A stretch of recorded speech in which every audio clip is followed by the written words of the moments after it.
Keima is told that this time his client is Keima Masuda, a dungeon master summoned from another world, and that the magnificent inn he built lacks various modern appliances. Keima says he's decided on an inn concept, and Ikika asks what he's doing, and Keima tells her he's on break. Keima presents his inn concept and says this is what they need for the inn. Ikika says the concept is a hot spring inn, and they are digging while clearing a small amount of debris. Rokyuko tells Keima to please wear the clothes well, and Keima says they're just like real clothes. Then Rokyuko asks Keima to make some for her too. Rokyuko says she has never worn such loose underwear, and Keima is told not to make that into part of his fetish, and she says she's more interested in socks. Keima examines the socks and notices a magical stone, wondering if it's okay to use it casually. Celia suggests making a weapon for Ikika using a tree branch and an iron ingot, then uses her magic to create a Santoku knife. Keima is surprised that Celia can make a humanoid golem, but Celia says his magic is already extraordinary, and they consider a better name for it. Rokyuko says the inn is looking good, and that they are done changing. Haku thinks the inn is becoming an ideal place to stay, and suggests discussing the settings they want to put in place with the other employees. Rokyuko explains that the inn was built by an acquaintance of Haku, so she has to manage the place, and it's convenient to mess around in this room. Haku thinks she can get a good night's sleep at the inn, and Rokyuko confirms she got permission from Haku, the goddess of the white wings, to use her name. Keima is told that the leader of Dungeon Breaker and Haku are sisters, and Rokyuko says he can do whatever he wants as an adventurer. Keima realizes it's a holiday and he should save up DP, thinking about using it for seeds and having the golems take care of the rest. Rokyuko asks if everything is okay, and then reminds Keima that as an F-rank adventurer, he needs to rank up to enter the Magic Treasure Sword area. Rokyuko explains that a standard request is to defeat 5 goblins, which is the easiest one. Keima wonders about using DP to get goblin ears, and considers summoning and killing goblins immediately to raise his rank to E. Keima explains that to reach D rank, one must complete 100 requests and duel a guild-chosen adventurer, then asks Ikika for lessons for meat. Celia starts working on renovations, now 43 days in. Rokyuko watches Celia and is surprised by her movements. Celia wonders if this is the secret to Meat's strength, feeling the amazing power of the clothing golem as she tests it. Rokyuko asks if the clothes for Keima are also made this way. Rokyuko says she'll get serious and show them the swordsmanship of an adventurer. Keima thinks that with the clothing golem, he barely has to make the movements himself. He decides to take a break while the 2 young people practice, adding that even if he's not good, their party is strong. Keima teleports to his soundproof room on the 3rd floor of the inn, which has a bed and a wall 3 times as thick as the bed. Rokyuko rushes in, saying she found a hot spring and water source, then asks what Keima is doing. Keima says the water is hot, clear, and doesn't smell, so he needs to inspect it to see if it's poisonous, but Rokyuko is already drinking it. Ikika asks Keima about the thin outfit he's wearing, and Keima explains that it's a yukata, a traditional outfit to wear after taking a bath.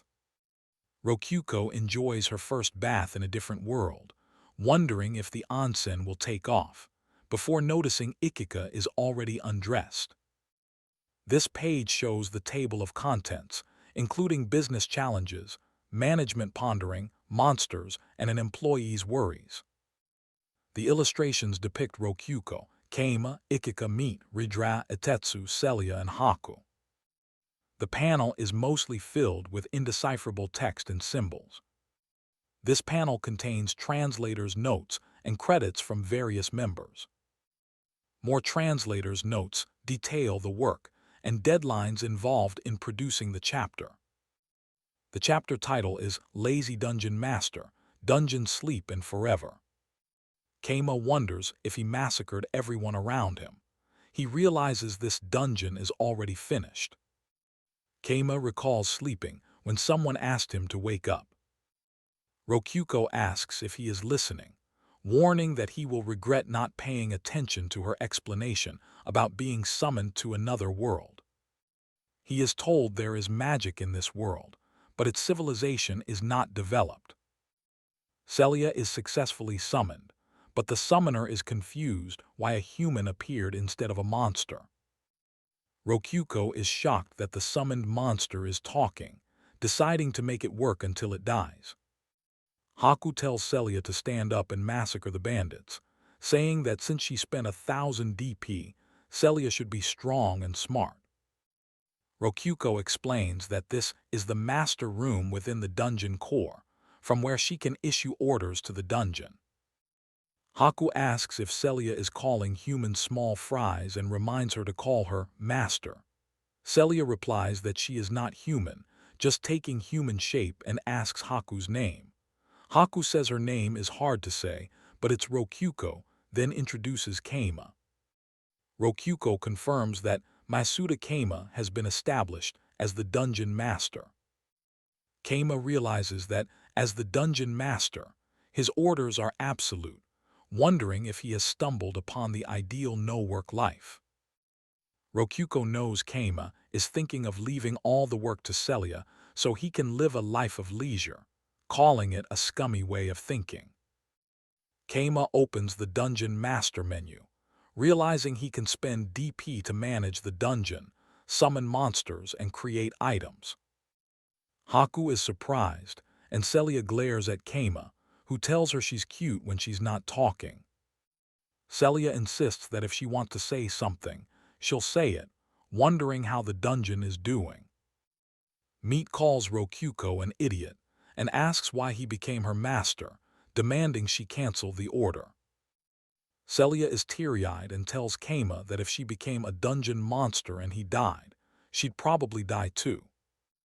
Keima says he can't hand over the master's authority because he wants to avoid sleeping for eternity, suggesting they look over the dungeon together, and tells her to call him Keima. Rokyuko says she sees bandits in the dungeon core room, and that the dungeon core has no effect unless it's placed inside the dungeon. Rokyuko says it's fine even if the master dies because the core is fine, and tells Keima to look at the dungeon monitor, where they can see the bandits who have been there for 10 days without breaking the core.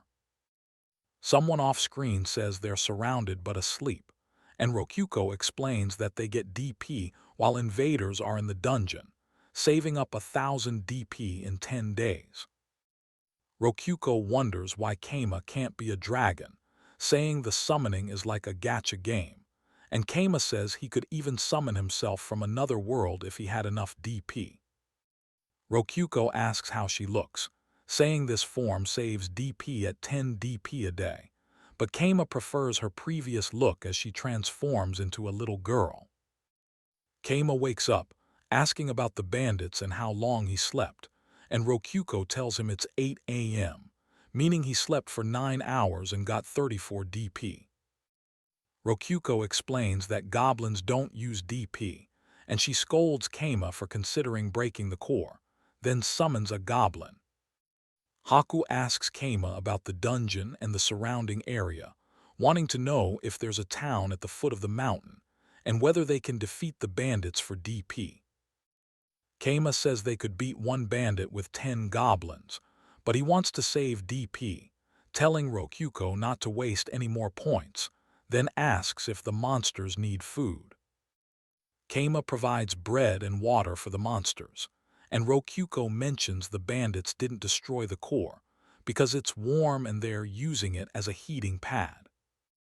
Keima says he definitely won't forgive the bandits and asks Rokyuko if he should summon something, then asks if she can write. A man finds a helmet with words on it, reading that it's a gift from the dungeon core for defeating the goblins and that it can give more. Kama questions why they rewarded someone like that, saying they're out of DP, and Rokyuko says it would have been better to summon more goblins, but she doesn't want to die yet. Celia says they have to buy time and will kill them all soon, asking Kama to explain, and Rokyuko says she used 50 DP for a night futon. Haku says she wanted an explanation but had a good rest, checking the DP, and says adventurers attacked, giving her corpses by pushing them against the core, but bandits ambushed the adventurers. Celia says it was because of the letter they wrote, saying they work hard when there's a reward, asking if Kama extended the dungeon area to outside the entrance, which is connected to the goblin room. Kama says she always tells him to keep summoning goblins, asking if she wants to be surrounded by goblins who serve her, but Celia denies thinking of anything like that, and Kama makes a comment about feet. Celia says she summons bread and water to eat 3 times a day, wondering about sanitation and food, as she can't leave the master room, and Rokyuko didn't look thrilled seeing the dungeon absorb her poop. A voice says that's because of cleaning magic, which reminds Kama that this is a fantasy world. Rokyuko says all you need is imagination and magical power to use lifestyle magic, and for stronger spells, you need a scroll, finding several in the DP catalog. Someone notices some bandits fighting with adventurers and asks Kama to exterminate them. Haku explains that these adventurers came to investigate the disappearances of other adventurers, and the bandits can't let anyone who has seen the new ordinary cave return alive. Rokyuko eats melon bread, which she says is on the menu for 5 DP, and says they have to save their DP. Kama says it's fine to eat more, since they have 2,000 DP, but Rokyuko says he's not allowed to use DP on goblins. She's using it for pillows and food. Rokyuko offers Kama some bread, listing black bread, white bread, and melon bread, and then gives Celia a red bean bun to try. Celia says the red bean bun tastes great, and Rokyuko summons another one, deciding to eat 3 of them. Rokyuko explains that the menu is based on the user's knowledge, so things they don't know won't appear, and shares some with Gabi. 2 days later, the bandits bring back 19 new people, all slaves, bringing the total to 29. A man says he will break the copper, hoping to become a holy knight if he does. The story goes on. Kama wonders if the bandits bought slaves on the black market and notices a young girl with wings. Rokyuko says Kama is acting like a lollican and tells him not to look, while she is interested in what kind of socks the girl would wear. A week passes, and Kama is disturbed that the bandits are using the female slaves, and that he is the only one bothered by it. Ikika says she doesn't like how they are soiling the dungeon with their bodily fluids, but Kama is fine with her and Gabi, so he must think of them as recycling. Rokyuko wonders if the young girl will even grow properly, and Kama learns that the girl is being abused and beaten for no reason. Haku says that a group of about 30 people are headed their way, probably a trained force to subjugate the bandits. The bandit boss is told that knights are coming, and he confirms that they will ambush them in the dungeon as usual. Kama explains that he taught the chief how to use the hallways to ambush their enemies, but he knows the bandits will be annihilated. The knights enter the cave. The bandits are collapsing because the knights used sleeping gas in the cave with no openings, and the 6 bandits who charged out were killed. Someone says not to absorb the bodies, because if the knights find out they are a dungeon that gets energy by eating people, they will break their core. Kama says they have no choice, but to make it seem like they're a harmless dungeon and hope they'll leave them alone, and the knights begin searching the cave. Someone says that the knights are here, warning others to be careful of an ambush. Rokyuko yells that there's an ambush, telling everyone to aim for the gaps in their armor, and the Mohawk guy giving orders, and asks if they are using slaves to increase their numbers. Kama shouts back that he shouldn't be called that, and the man explains he killed the chef because he was jealous of the princess's love for him, and Kama says that was more pathetic than he imagined. Someone says that Melon Puke single-handedly killed many knights, and wonders if he was the ringleader, then asks if there are any more of them around, noticing the dungeon core room. Rokuko asks if he just said he would break the core, and says that if you break a core, you can become a holy knight. There is a flash of light. The monster gives its life to protect the dungeon, and Rokuko and Kama are frozen in place. Kama asks what he is doing and says they can't break the core. He then says that Goblin had saved his life and wonders how Rokuko feels. Rokuko tells him to come back, and she will give him back the anpen he had. She then sees some red bean buns and becomes cheerful. All the bandits' bodies were piled into the entrance room so he could absorb them. Celia asks if that is the doe-eared slave, and says she survived and is under the bed. The story goes on. Someone says they are saving the slave. The doe-eared slave girl was left alone in the burning dungeon. Haku argues that slaves are just items belonging to the dungeon and should be retrievable. Kama objects, saying they could even collect moldy bread, so there's no reason not to take the slave. Rokuko remains unconvinced. Rokuko imagines customizing the slave girl's knee socks and using her as a bed warmer, deciding she must get her and wash her well. Meat makes some noise. Rokuko wonders how an invader got into the master room, then tells Kama to get back to absorbing the bandits' bodies, feeling good. She wonders if she should cut the slave girl's burnt hair short. Rokuko decides to get her cleaned up first. Kama, startled, realizes he collected a slave, not an item, and wonders if it's possible to collect slaves, asking the girl her name.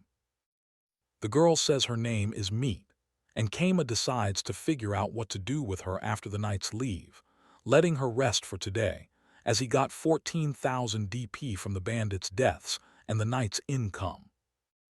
Kama says this is the first time he's seen so much DP, but the income will decrease since the bandits are gone, and the slave girl increases expenses, putting him in the red if he makes goblins to deal with adventurers. He wonders if the slave gives him income, deciding he prefers to be safe than sorry and will figure out what to do from here on. Kama hopes to make golems so he doesn't have to work anymore, finding the create golem spell interesting, but wonders if it's better to just summon golem monsters using the menu because they're cheap and quite strong, but he plans on making more, so he'll learn the spell. Kama admits he thought the spell looked interesting and still doesn't know the cost and strength of these golems, asking how to use it and putting his magic power in. Kama says he now knows create golem and wants to try it out, telling Meat to get him some dirt from outside the cave. Meat returns with the dirt, and Kama thanks him for his work. Haku says she'll be going, and Kama acknowledges. Rokuko prepares to create a golem. Rokuko thinks the scroll allowed her to picture a default golem, but it looks small, so she uses what she learned in school to picture a robot about 30 centimeters tall with magic moving the joints instead of motors and a magic stone instead of a battery. After the golem is complete, Kama asks if that's really a golem while Rokuko is skeptical. Rokuko says she could make even 1,000,000 of these, but normally golems are bigger than people, ordering the little golem to dig out more space in the goblin room. Kama is tired from using magic and decides to sleep with Meat, also deciding to try out his new body pillow. Rokuko stares, saying she motions to consider it an accident and not to talk about it anymore. Kama recalls trying to use Meat as a body pillow, but it got too hot. Kama noticed her cheeks were red from lack of air, so he moved her head out of the futon. Rokuko points out the golem Kama told to dig isn't digging properly because it's broken, but it's still digging, explaining golems can only do what they are told. The story goes on. Rokuko presents a clock golem she made to test if a golem can move indefinitely according to its orders. Rokuko suggests giving the clock golem to Meat, then realizes Meat is still wearing rags. The chapter title is displayed, Lazy Dungeon Master, Chapter 4, The First Outing in Another World. Rokuko states that Meat likes the cheap clothes, then blesses the underwear she gave her. Haku apologizes for being angry, then offers Meat the chance to eat as many hamburgees as she wants if she learns to read and write. Kama says he'll research golems while the two study, explaining that it was impossible to dig harder stone with clay hands. Kama wonders where they can get magic stones, and Rokuko explains they cost DP depending on how much magic power they have. Rokuko embeds a 10 DP magic stone into the clay golem, making the first autonomous model, then names it Tester, starting the Golem R\D department. A few days later, Rokuko presents the culmination of her golem research, but Kama doesn't see a golem there. It looks like the knights from the other day, but Rokuko explains she turned her clothes into golems to help her movements, realizing she could make golems out of anything, even cloth. Rokuko wants to collect information about the world, saying they can't do much cooped up inside, like learning how dungeons fit in with the rest of the world, then asks if there is anything preventing dungeon masters from leaving the dungeon. Meat wants him to register the collar with his magic power so they can head to the village soon, explaining that she will die if the collar is removed. Kama does so, tightening the collar gently to make sure it works better, but it seems to be choking her. Kama realizes that was the first time he saw Meat smile, as she reminds him of the rules, like only 2 melon breads a day, and sending out 5 goblins if adventurers come. Rokuko says it will be one small step for him, but a big step into another world, wondering if the atmosphere could be harmful to otherworlders or if the magic power could be toxic. Small black and white portals open, and Kama tells Rokuko to push him. Kama breathes in and out, realizing he was nervous, and Rokuko helped him. Rokuko asks if it would be bad for him to leave the dungeon, but Kama says he's never felt better, and they should ease into it since it's his first time. Suddenly, someone yells at them to stop, saying they don't recognize them. The guard tells them they don't recognize them, so it will cost 5 silver and 1 copper, and Kama asks if he's going to become an adventurer, so they can return the 5 silver when he leaves, but he'll need 3 silver for registration. Haku says she thought it would be useful for Kama to learn a thing or two, and Meat is asked to please fill out this registration form. A Hydra golem tells someone to enjoy some meme.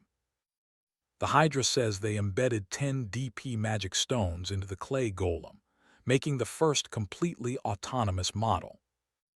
Someone asks Kama to please register the collar with his magic power, and that they'll be able to head to the village soon, because a spell was cast to kill her if the collar was removed. Kama is asked to tighten the collar. Rokuko says it will be a small step for Kama, but a big step into another world, then asks if there could be anything harmful to otherworldly people in the atmosphere. A small black portal, and then a small white portal open with sounds. Rokuko wonders if it would be bad for Kama to leave the dungeon, and asks if he is okay. Translator group advertisements. More translator group advertisements. Celia, a receptionist at the Adventurers Guild, wonders what relationship Kama and Meat have with each other, thinking Meat's name is unpleasant. The chapter title is Guild Work. 29 days have passed, and after registering at the guild, Meat looks at the request board to learn more about the world and dungeons. Keima asks Meat if she is okay and says that as a new adventurer, they can only accept E-rank requests. Keima explains that adventurers rank up based on performance, so he needs to rank up to take a cave survey request which he saw. Keima imagines killing cute rabbits, but wonders if he can really bring himself to do it. But then he slashes a rabbit. Keima thinks that even he should be able to hunt rabbits with magic power and Meat's knife, so he hacks and slashes.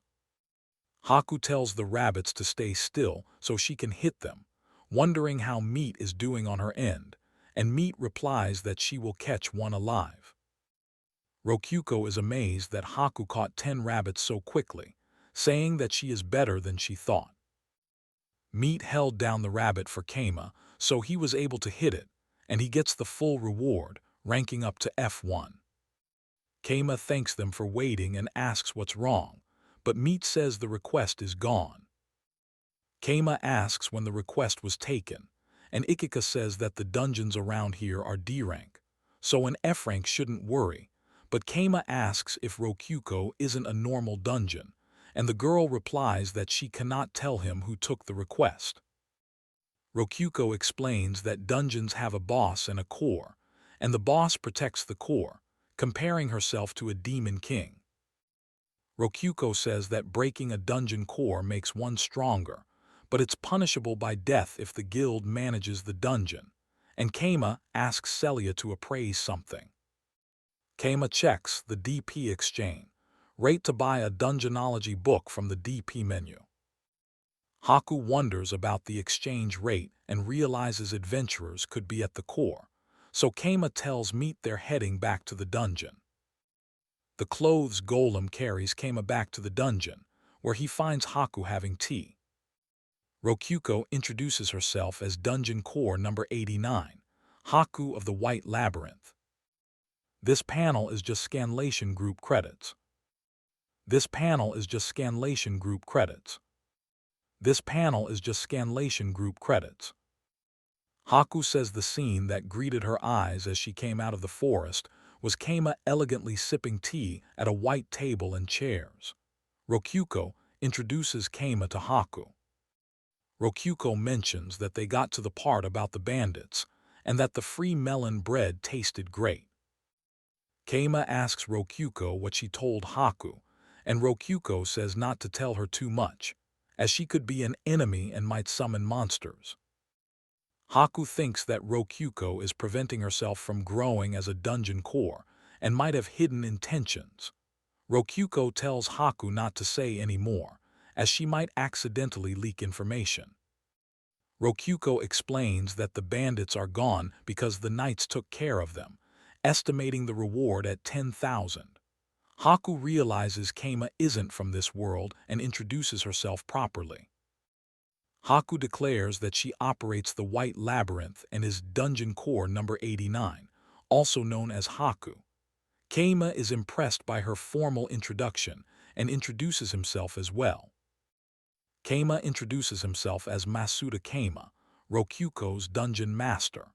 Rokyuko says it's okay because they already know her and mentions she came back to deal with the adventurers headed their way.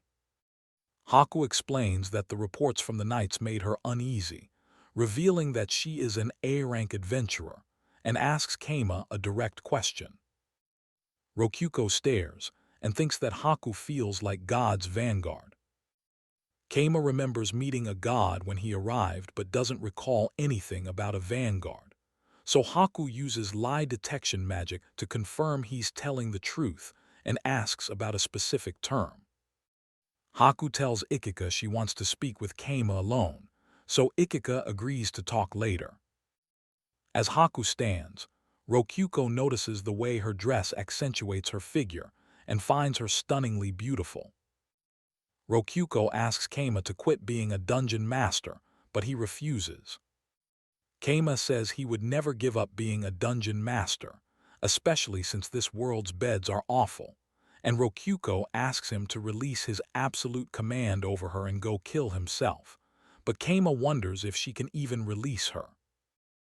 Rokyuko asks if Keima would then order her to forget all the bad memories, but Kama denies forcing her to do anything and says it would only happen when releasing the command. Rokyuko asks Kama if he is not forcing her to do anything, and Haku wonders what he is making her sister do. Kama says he has no intention of attacking Rokyuko. Haku asks why Kama taught Rokyuko those strategies, and Kama says they are the most efficient monsters at that level. He adds that one must not spare any expense to keep the core safe and summon as many goblins as possible, because a swarm of monsters is harder to beat. Kama explains that for a small dungeon like hers, it's better to have reusable units. He admits that he wanted to make Rokyuko seem like a harmless dungeon to humans. Otherwise, the core would be instantly destroyed after the goblins were cleared out. Haku states that Kama founded both the Empire and the Guild, and Kama asks if she's going to hide her identity. He says that he spread the information that the cave is a weak dungeon to protect it from Bod's Vanguard, the natural enemy of dungeon cores. Kama explains that the Vanguards are summoned from another world and destroy cores in the name of God, and that if Rokyuko stood out, she would end up being hunted by one of them. Kama says that he did it to avoid being targeted by the Vanguards, and when Haku asks why he cleared out the bandits, Kama is silent. Haku says she had her eye on the people who tried to raise their swords against Rokyuko, and that she loves Rokyuko. Haku says that she won't write about Kama's rebellion against the country because Rokyuko is rotten to the core with her love for him. She also says that the knights went easy on the bandits. Kama thinks that Haku spared him and that nobody with thick legs would be bad. Haku then proposes a dungeon battle. Translator credits. Haku explains that a dungeon battle is like a contest where dungeons invade each other by linking their entrances with space-time magic, and the first one to touch the other's core wins.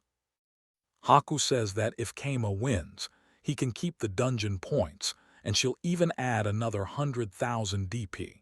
She explains they will both start with 100,000 DP. Haku clarifies she meant Kama would work as an adventurer in her dungeon to repay the 100,000 DP, not anything else. Kama realizes that at the rate of 2 DP per defeated goblin, he'd have to defeat 50,000 goblins, but the cost of summoning them would put him in debt even further. Kama realizes that only the core and the dungeon master actually gain DP, and Haku confirms that if he loses, he will work as an adventurer in her dungeon to repay the DP. Kama considers buying a healing scroll, but Haku says using DP allows magic power to circulate, and says that while he's working, she'll take care of his cute number 695. Ikika is surprised to learn about the dungeon battle, and that DP can be lent. Haku says that dungeon points have to be transferred with a kiss, and that a handshake won't suffice, while Kama is shocked. Rokyuko is worried about lending Kama 100,000 DP, but Haku insists it's just a loan to make the dungeon battle fair. Haku tells Kama to close his eyes, open his mouth, and stick his tongue out to prepare for the DP transfer, while Kama thinks to himself that this is all according to plan. The transfer begins, and Haku says she'll be gentle. Rokyuko trembles as the DP transfer continues. Haku continues kissing Kama to transfer the DP. Rokyuko is left speechless. Rokyuko thanks Kama for his kindness and jokes about giving him too much DP, then gives him a thumbs up. Rokyuko says she won't accept him returning the DP and checks the DP level, then prepares to use the interdimensional storage chest and gives Kama a book. Kama receives a Dungeonology for Dummies book, and Rokyuko gives him a tip and explains the secret of safe zones. Kama says he has a lot of studying to do, and Rokyuko allows him 3 days to prepare for battle, explaining that teleportation magic cost 1,000,000 DP. Rokyuko casts the teleportation spell, declaring they'll forward to the battle as they have to prepare for it. The story is to be continued. Keima reflects on reaching day 30 as an adventurer and wonders if they can win, despite Haku having the advantage and the DP to spend. The chapter begins with the battle, and Rokyuko says it's time to work, while Keima thinks Haku is sly for setting the rules like this. Rokyuko says they have finished their defensive and offensive preparations, which cost 80,000 DP. Haku says it's a duel, and Keima looks plumped up for today, then asks Rokyuko what's wrong, and Rokyuko replies that she looks just as dead. Haku says it will be hard to get rid of her absolute command over Keima after the battle, and Keima says they are partners. Rokyuko says she will do her best, announcing it's time to start and calling her sister, number 6951, on a video call. On the video call, Haku's sister says Haku looks cute and plump, and that she would immediately catch and cuddle her if she saw her on a battlefield.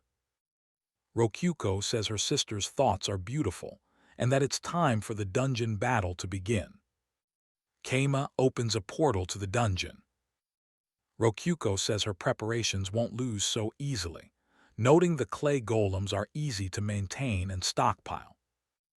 Haku created a new dungeon called the White Trial outside the imperial capital for the battle, costing 50,000 DP. Rokyuko realizes Haku used monsters in the dungeon, like lizardmen and minotaurs, which don't use DP, and she estimates Haku has a strike force of 15 minotaurs, 100 lizardmen, and 100 goblins. Rokyuko explains Haku's 5 trusted retainers have joined the battle: Misha the Werecat, Dolce the Wraith, Amelia the Lamia, and Sally the Living Armor. Haku leads her forces, while Rokyuko monitors the inn's dungeon, noticing an enemy group attacking.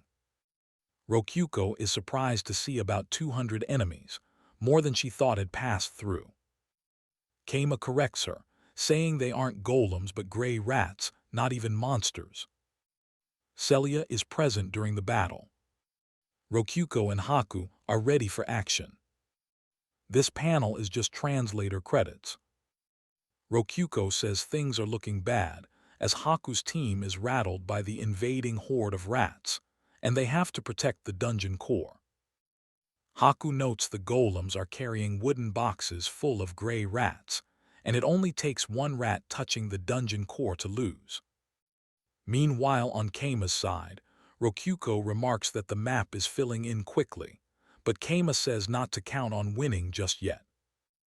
Rokyuko explains that they're saving resources by recycling scrap material from broken golems, and using Rokyuko's handmade labyrinth on the 2nd and 3rd floor for defense. Meanwhile, on Haku's side, she orders the golems at the entrance destroyed and the lizardmen to advance inside. A monster wonders who would set up pitfalls at the entrance and orders goblins to check for them. Meanwhile, on Keima's side, Rokyuko says it feels good, as Meat personally dug many holes near the entrance and covered them with tiles, being careful not to fall in. Then they covered the holes with really thin floorboards.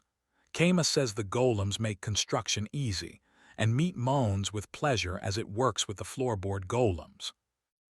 Back on Haku's side, she has the monsters move in formation, but another minotaur falls into a pitfall.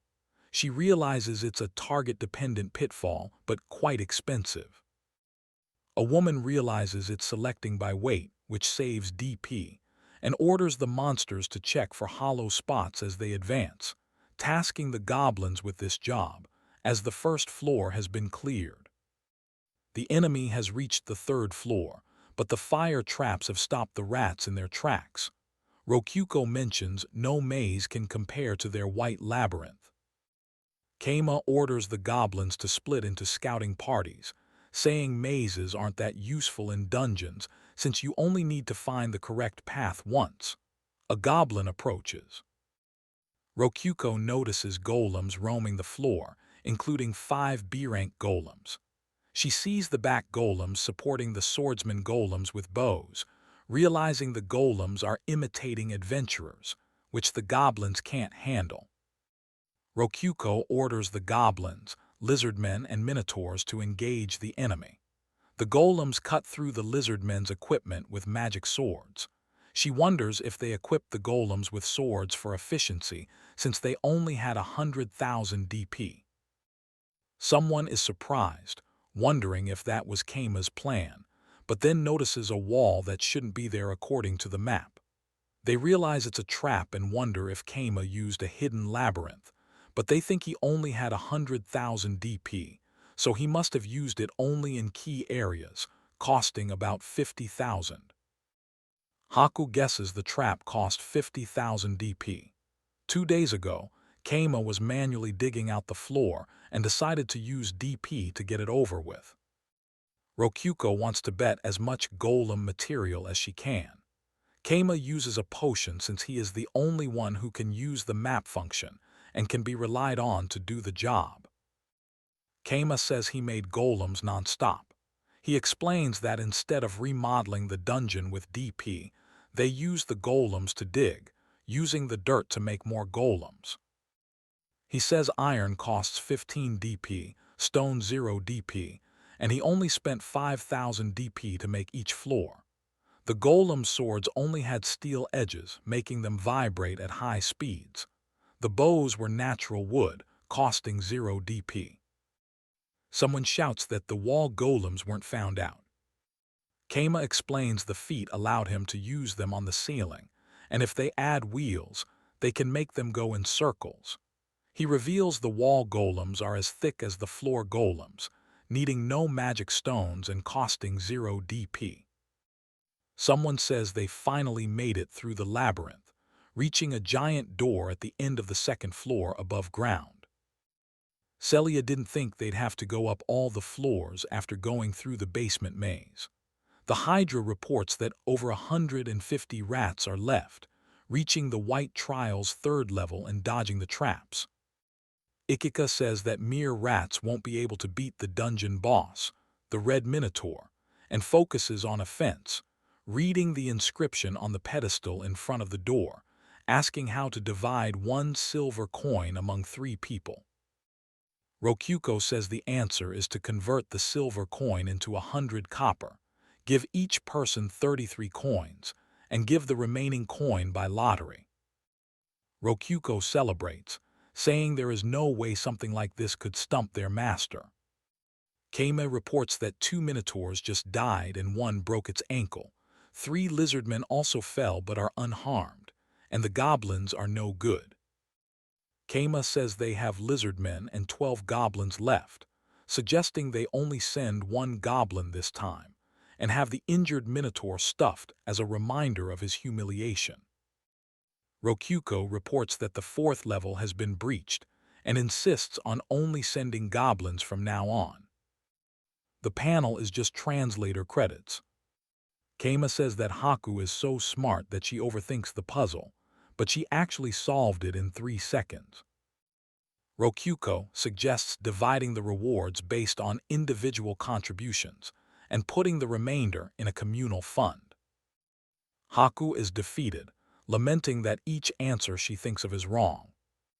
Haku wonders if the gate is really a gate of wisdom and explains the requirements to pass. Rokuko gets up, explaining that a gate of wisdom costs at least 30,000 DP, and it would be impossible for them to afford it, so it was just an ordinary door with a pitfall trap.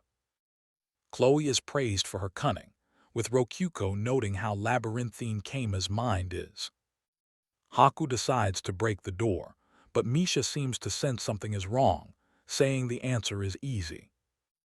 Haku points out that the riddle literally said, "The answer is easy." Chloe allows a goblin to approach the pedestal and answer, realizing the whole situation was a stall. The gate opens, much to everyone's shock. The story goes on. Haku wonders where the old core is and where her elder sister put it, then explains that the core is hidden in multiple places in the labyrinth. Celia thinks someone like Haku should realize what is going on soon, explaining that the dummy cores are hidden in hard-to-find places. Haku expresses her desire to defeat the boss, but notes there are still 387 rats left and instructs Meat to prepare the second golem. Keima says he has an idea, stating the Minotaur will die if it loses its head.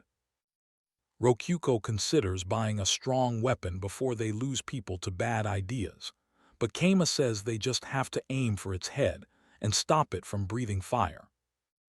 Celia instructs the rats to plug the Minotaur's nostrils. Celia says it's fine, but the rats are being eaten. The Minotaur collapses, and Celia declares that even a Minotaur would die if its throat is blocked. The rats storm the core room, which looks like a typical goal room after the boss room, as Keima asks if they're home free.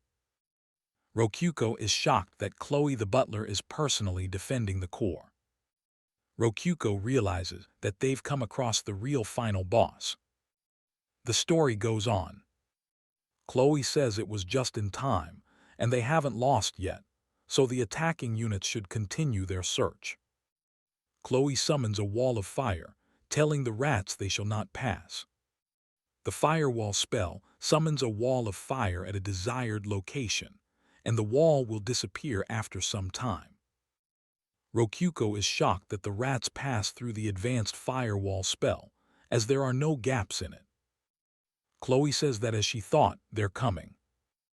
Rokyuko is shocked and asks what's the matter, saying enemies appeared behind Chloe. Chloe says she sees nothing, as flames crackle. Keima thinks to himself that the core was touched. Rokyuko doesn't know what happened, but Haku says she may have misjudged the situation, as there were definitely 5 enemies approaching the core. A character is shocked by how Chloe dealt with the situation. Chloe reveals that they're stealth drones, golems prepared as a secret weapon, made from mana potion glass bottles placed inside the rats. Keima is happy that the drones were able to fly over the flames, and that they won. Rokyuko laments her defeat, never imagining she'd be beaten by gray rats, and questions where Keima hid the core. He reveals the dungeon has another section to the north, connected from the outside, worth another 50,000 DP, and offers it without hesitation since the space outside also counts as a path where they could put the core. A character tugs on Keima, surprised he'd use such a brazen tactic, but Keima says elder sister's advice was on point. Keima admits the cupboards weren't uniform because he was sleepy, and thanks them for the advice, also wondering if the riddle was from another world. Keima congratulates them, but refuses to be hit, explaining that wordplay and puns don't translate well with the auto-translator. Haku explains that similar-sounding Japanese words don't translate well with the auto-translator, but she has other matters to attend to and won't ask about what happened at the end. Rokyuko says it's time to transfer the DP from elder sister, complete with transfer noises for the 150,000 DP. Keima thinks about overcoming Haku's trial and devoting himself to dungeon building after a full day's rest, but Rokyuko notices he seems worn out. Haku is surprised Keima could sleep so much and still defeat her elder sister, joking that it must be because of love. Rokyuko teases Keima, asking if he's going to be with her from now on and sticking her tongue out playfully. Rokyuko says of course not, since without him, melon bread wouldn't taste good, and Keima decides to sleep the whole day. The story goes on. The group checks their supplies, confirming they have cash for the road thanks to Keima's magic wallet and a high-frequency vibration blade. Keima explains that after 37 days of beating Haku, she gave them 150,000 DP, bringing their total to 170,000, which allows them to take on a big project. Keima asks what project he's talking about as a menu appears. Keima explains that with the dungeon at its center, the dungeon will become a quest area. Rokyuko explains that she wants to restructure the dungeon to guarantee a stable DP income, since Keima, as a dungeon master, needs DP to live. Kama says they need to make people want to stay in the dungeon of their own free will, so they'll build an inn to get both DP and booking fees. Kama says that they can make a field to grow rare plants as another revenue stream and decides to put the inn over there, setting up the area outside the dungeon first, and asks Rokuko if she knows what sorts of things are rare around here.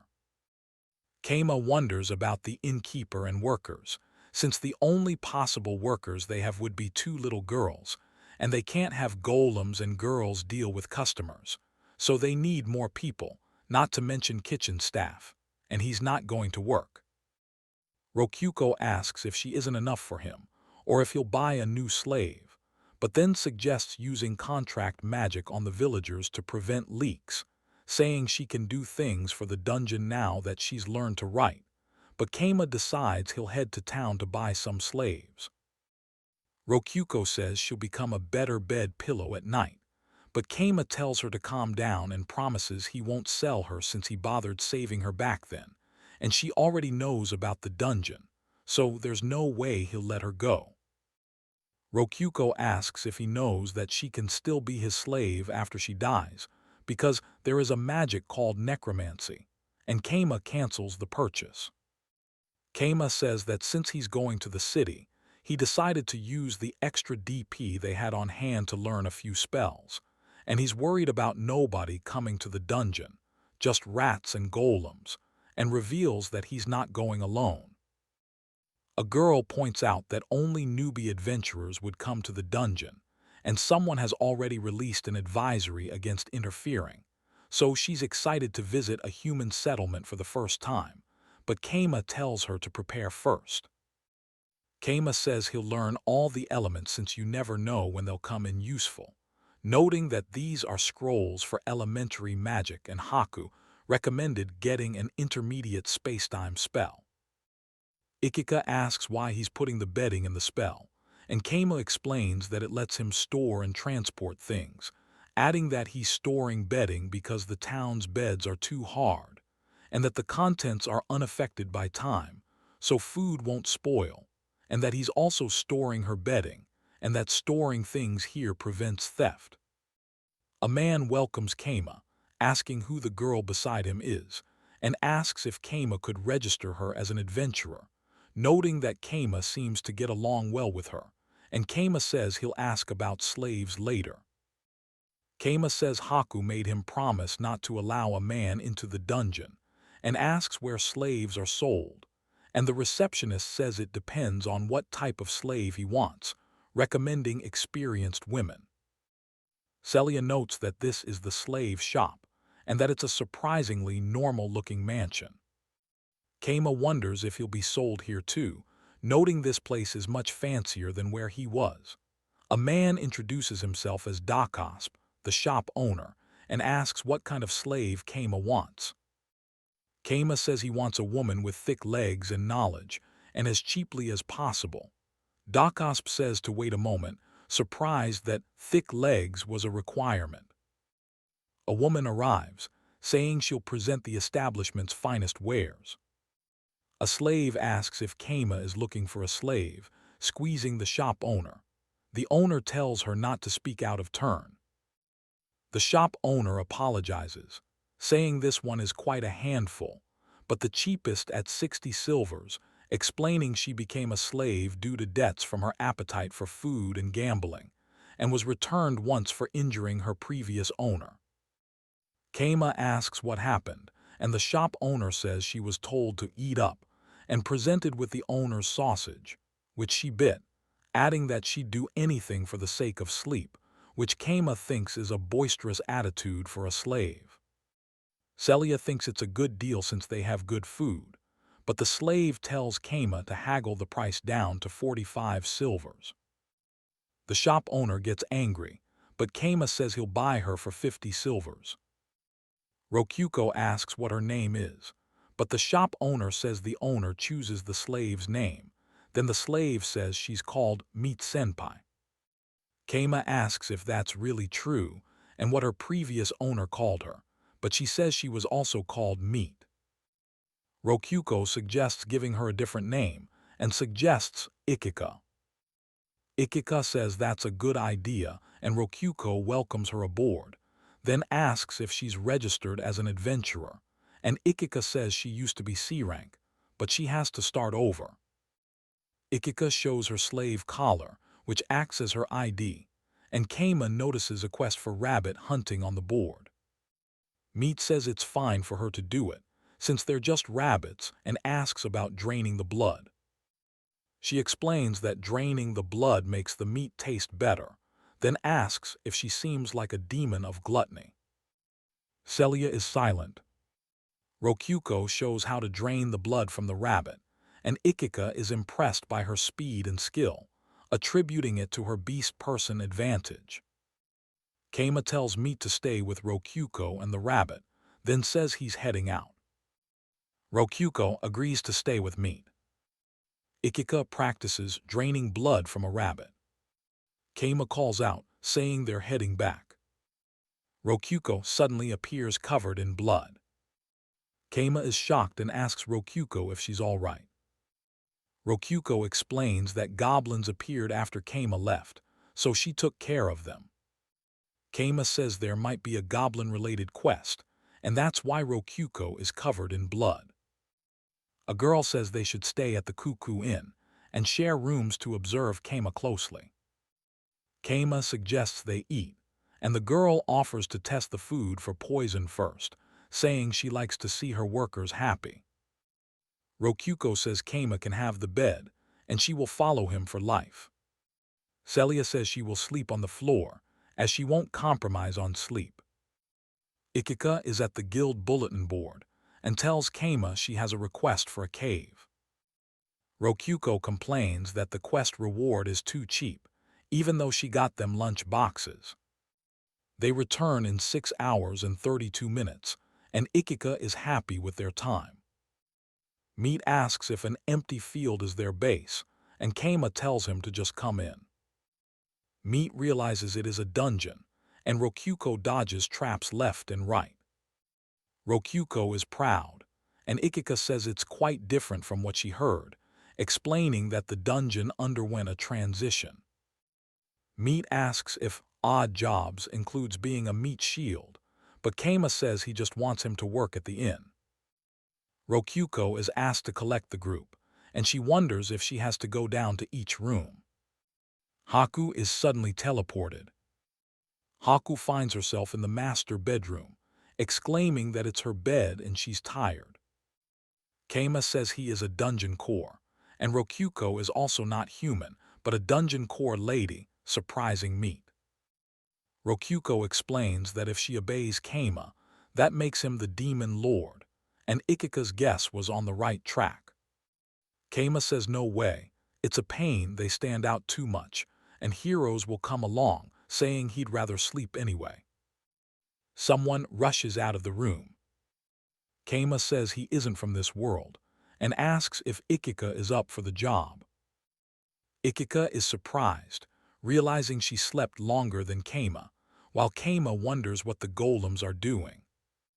Keima says the foundation is critical, and he's putting extra TLC into his bedroom, then orders the stones to change form and obey his will to create golems. Meat says the logs look freshly cut and asks if Keima is ready. Then Keima orders the golems to snap the logs together. Ikika is shocked that the inn is already built in just a couple of hours. Someone wonders what they should put in a certain spot, realizing there's no kitchen. Rokyuko says all the mind-blowing stuff has left her stomach empty, noticing it's past noon and time to eat, and that the house is done. Rokyuko materializes bread, saying she makes a lot a day, and offers Meat some curry bread, guaranteeing its taste. Celia says it won't fit, then after eating it, says it's delicious, and that her body was made to feel this pleasure. Haku says she'll obey whatever Keima says, asking him to give her another one.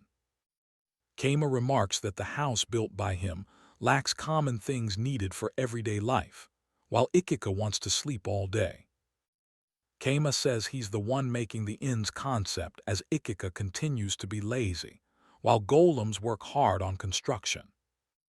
Ikika says they'll dig a deep hole around here to make a hot spring in since this area seems to be volcanic. Rokyuko is excited about the dress Keima made and asks him to make one for Haku too. Rokyuko says it's her first time wearing laced underwear, but she's more interested in stockings, asking Keima if he wants to see how she wears it.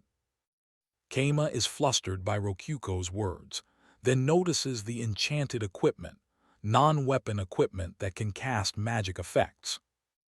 Celia asks if it's okay to wear the dress daily if it's unique, and Keima wonders how long it will take to make items with an iron ingot, suggesting a dagger made of wood.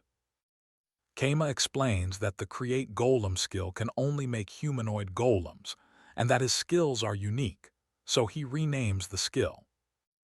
Rokyuko is happy that her dress is finished and looks nice. Haku says that since Keima is making a perfect inn, she'll make up a story about how the ordinary cave turned into a dungeon, making people suspicious. Haku continues, saying the owner of the inn is her little sister, and the inn was built by her acquaintance, which gives her an excuse to sleep all she wants. Keima wonders if it's really okay with Haku, but she says it's fine because of her power. Dungeon Buster leader Haku and Dungeon Core Rokyuko are siblings. Keima declares today a day off, and thinks about making a field behind the inn, buying seeds with DP, and leaving the work to the golems. Rokyuko interrupts Keima's thoughts, pointing out that his adventurer rank is still F, and to reach E rank, he needs to complete 10 requests. Rokyuko suggests that Keima could just repeat the easiest request, eliminating 5 goblins 10 times. Keima considers buying goblin ears with dungeon points instead of searching for them, and teleports to the ingredient section of the shop. Keima says it's about completing quests, and he asks Ikika to train with meat while he reinforces his clothes, enhancing them to Ikika's C-ranked movement. Celia is under construction and is 80% complete. Rokyuko is surprised by Ikika's new outfit and asks her to try moving in it. Celia explains that the outfit golem will trace all movements and record them, and then she performs a lowly punch.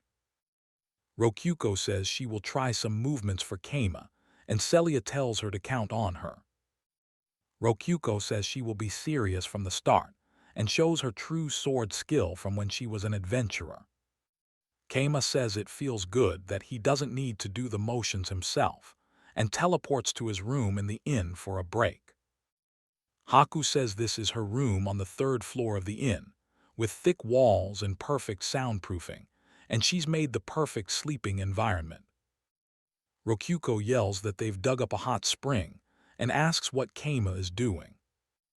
Keima checks the hot spring water, making sure it isn't poisonous, and declares that it's fine. Ikika asks about the soft dresses, and Keima explains they are yukatas, traditional clothing to be worn after taking a bath.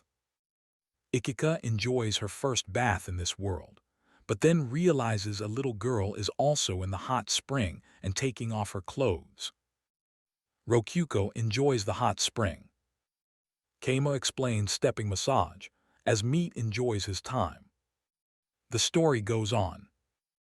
With the time limit reached for the ordinary cave request, Keima presents a substitute report, mentioning a small discovery he made. He shows the guildmaster goblin ears, explaining he hunted them all in the ordinary cave. The guildmaster invites him inside the office to discuss promoting the dungeon. Keima presents a potion and a golem sword he found in the ordinary cave, explaining that the cave has transitioned into a dungeon with such treasures. The guildmaster notes the sword has a magic stone, making it a magic sword. He then mentions that the white-winged goddess built an inn in front of the dungeon. Haku thinks back to how they became employees of that inn. The guildmaster suggests building an adventurer's guild branch office there, as people will come for the dungeon's treasure. The guildmaster considers whether a village could develop depending on the dungeon's size and decides to put in a request for further investigation. They are told they have become rank E adventurers. Kama reflects on the unexpected turn of events and prepares the dungeon environment for the adventurers. For consistency, he decides to advertise Rokuko as a golem user and finalizes the dungeon's layout, including a magic sword storeroom. Kama sets up a magic sword trial room on the second floor as a demo, where adventurers must return the sword to the pedestal to exit, hoping to attract more visitors. Rokuko notices two rank C adventurers approaching the inn and decides to test the new system with them, while also preparing a meal. The adventurers order a beef stew set and a steak set, impressed by the quality and aroma of the meat. Rokuko thinks that each meal costs 10 DP, family restaurant grade, and the adventurers wonder about the taste and the jiggly yellow dessert. The adventurers leave satisfied, resulting in a total income of 178 DP after deducting food costs. The adventurers enter the magic sword trial room, noticing the sword early on, and decide to pull it out. One of the adventurers pulls out the sword, triggering the trap, but they find themselves in the exit.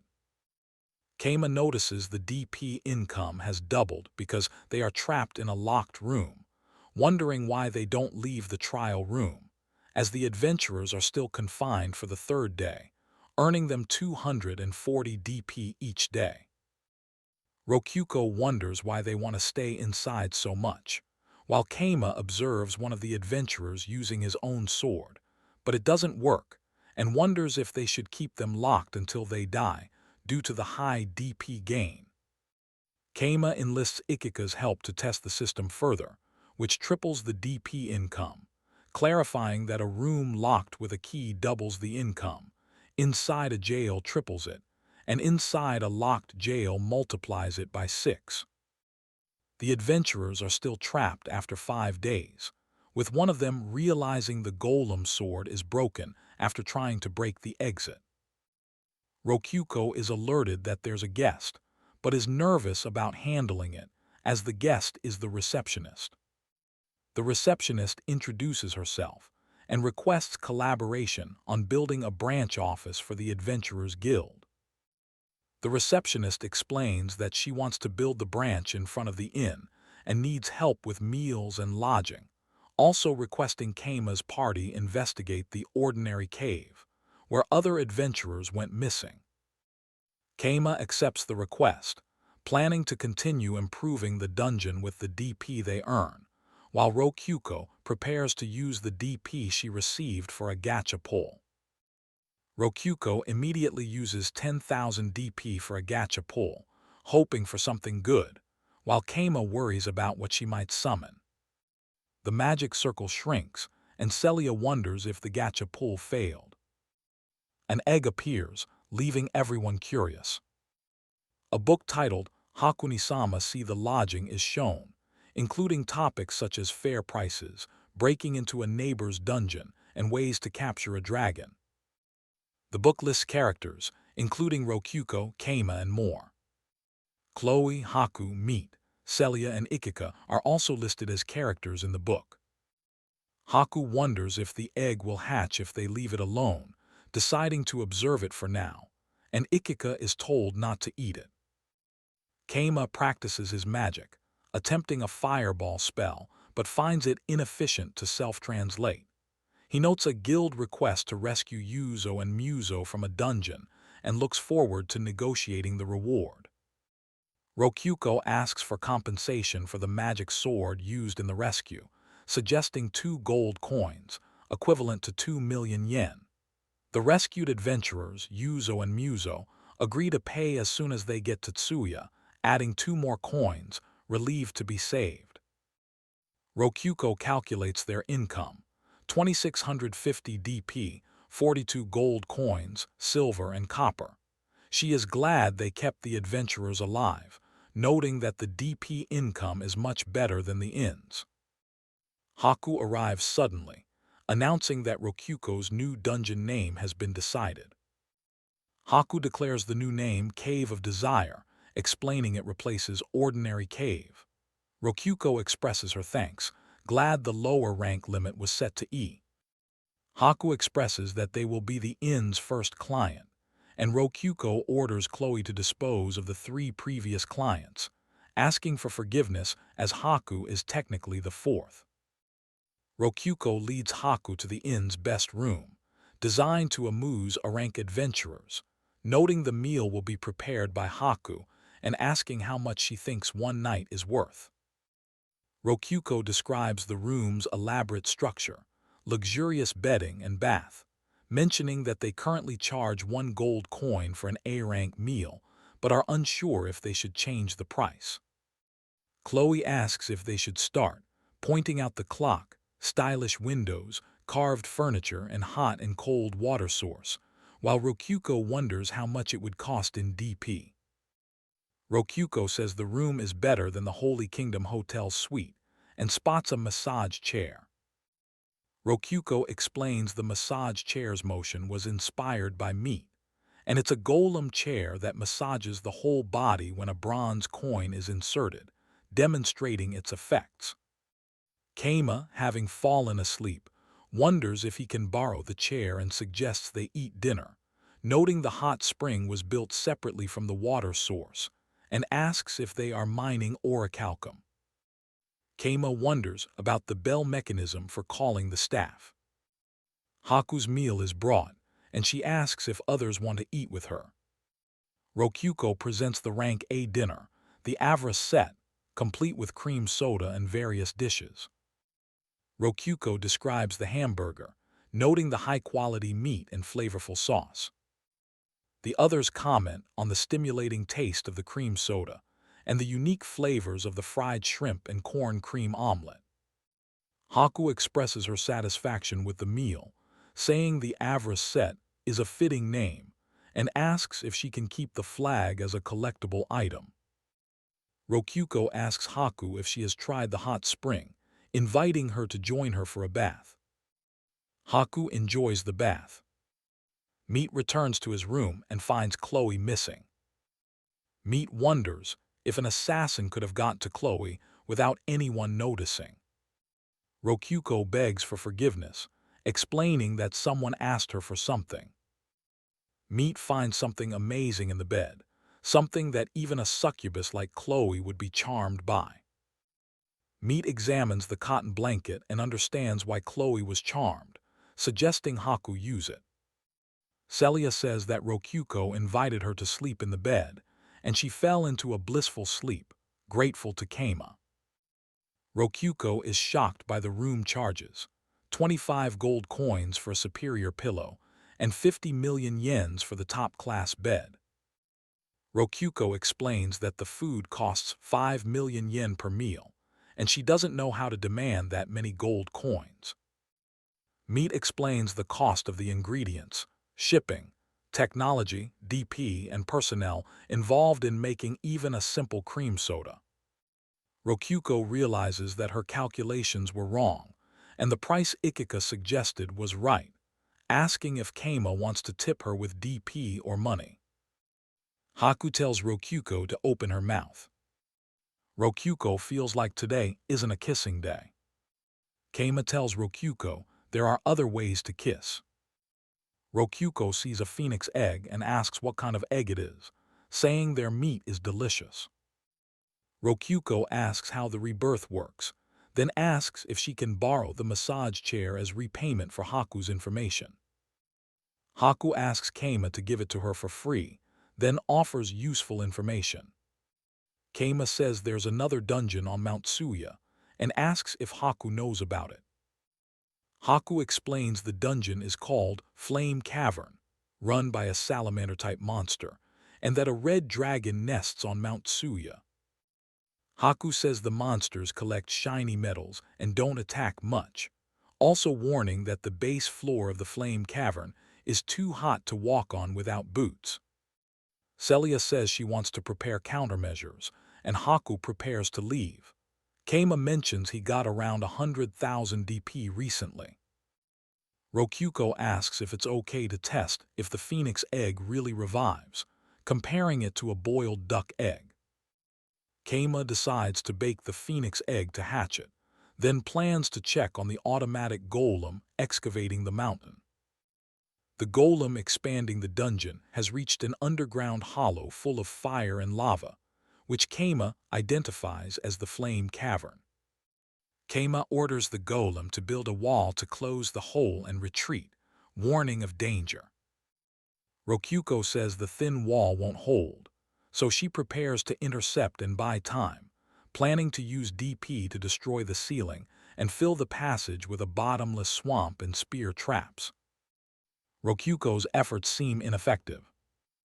A voice tells them to stop, and a number 112 core apologizes for the accident, saying it was due to its ineptitude while expanding its dungeon. Meat says the core seems to know the dungeon and demands to know who it is, ordering it to show itself so it can be killed. Keima realizes this is a real salamander and wonders how to solve the problem. Rokyuko plans to close the hole and apologize with a doja, or something even more extreme, like sitting in seiza and bowing for 8 hours a day for 7 days. Rokyuko asks if 8 hours isn't enough, and offers to spend half the day in the doja position, hoping they will be forgiven. Haku says if they intend to do so much, she can only forgive them, saying that they will overlook it, and that 7 days is great for such a rational person. Someone points out that Rokyuko is just sleeping, and asks if they really think doja is just sleeping, arguing that this isn't a real apology. The scene shows Rokyuko sleeping in the doja position on days 1, 2, 3, and 4. Keima argues that if doja was just sleeping, then sitting would be the same thing. Rokyuko realizes Keima has a point, but then notices he broke the wall she fixed, asking how they can settle this. Someone remarks that Keima is easily manipulated, and Keima says that if they understand, he will fix the wall. Someone says they will restrain her, and if they are dissatisfied, they will show even more sincerity by doing doja together, calling it forced doja, as Keima introduces himself. Rokyuko realizes that Keima is just sleeping again, and someone mentions that Itetsu has returned, wondering who Ridra is. Ridra introduces herself as the Red Dragon and number 112 Core's Dungeon Master, explaining that she is in human form because her original form is too big, thanking them. Someone jokes about Ridra being his wife, and Ridra is pleased, while Rokyuko wonders what it takes to satisfy Ridra. Rokyuko explains that a full-body doja is the ultimate apology, demonstrating the proper form. Meat asks what constitutes an apology in Keima's world, and Keima, believing they are aligned, proposes connecting Mount Suya to their dungeon as a sign of trust, but Rokyuko doubts his sincerity. Celia refuses, explaining Mount Suya is part of Core 12's dungeon. Then Keima considers using Core 695 as an alternative, but balks at the cost, so Rokyuko offers 50 gold coins instead. Rokyuko laughs at the idea of trading 1 gold coin for 10,000 DP, realizing Celia is already charmed. Rokyuko, acting like a salesperson, sweetens the deal by offering a Crystal Knight figurine, checking with Ridra, then warns Celia about Core 695. Rokyuko says it's no good, referring to them as betrayers, then proposes a dungeon battle match, betting 50 gold coins and the figurine for the domain. Keima explains the match conditions. They will attack the Flame Cavern for a day, and can win by beating the 5th floor boss or touching the dungeon core, wagering the Crystal Knight figurine and gold coins for the domain to create the passage and half of Mount Suya. Rokyuko thanks them, and they agree to meet again in a week. Rokyuko explains the revised rules. If they defend for a day, they win, or if the attackers touch the core on the lowest floor, they will get half the mountain. Then she asks Kama if he is ready. 1 week before the battle, Rokuko says they need to beat 5 floors and wonders if Kama can win against Core 112. Then she mentions Haku went home, and Kama states that he's looking forward to fighting a dragon. Rokuko explains that in order to see a dragon fight, she has found a way to fabricate phoenix eggshells and created a machine that breaks and separates eggshells. Rokuko tells Ikika to open the door, and Ikika confirms that nothing is coming. Rokuko points out the dungeon entrance is on top and has a fire attribute. Then she realizes it's a nasty situation because it's a basic water flood. An unidentified person stands. Someone notices that the water is not only water, and there must be enemies inside. It turns out they poured slime inside. The invaders deployed water fleas and golems, intending to quickly cover the area using the water current. Someone suggests draining the water, but many lizardmen are washed away in the process, and they acknowledge that they can still put up a fight. Meat's side starts unloading the camp construction squad, switching surviving units to land mode. Meat apologizes for being late and announces that the camp construction squad deployment is complete. The Golem Corps departs. Someone comments that their units are still better, but the enemy golems form a wall of shields. Kama realizes that they are putting spears in the shield gaps and orders them to take distance and use breath attacks. Someone yells in pain as the golems push through, not only with water, and one of the golems behind the wall has a tube. Kama tells someone that no matter how much they drain, the golems will create a waterway and let it flow again, reminding them that this is the 4th floor. Kama says it's his turn and his hands are itching for battle, telling them to take care and not get killed. Haku responds, saying to leave it to her and she will destroy them all. Rokuko asks if they feel like they can win against this, and if not, should she reveal her solution. Kama simply stares on.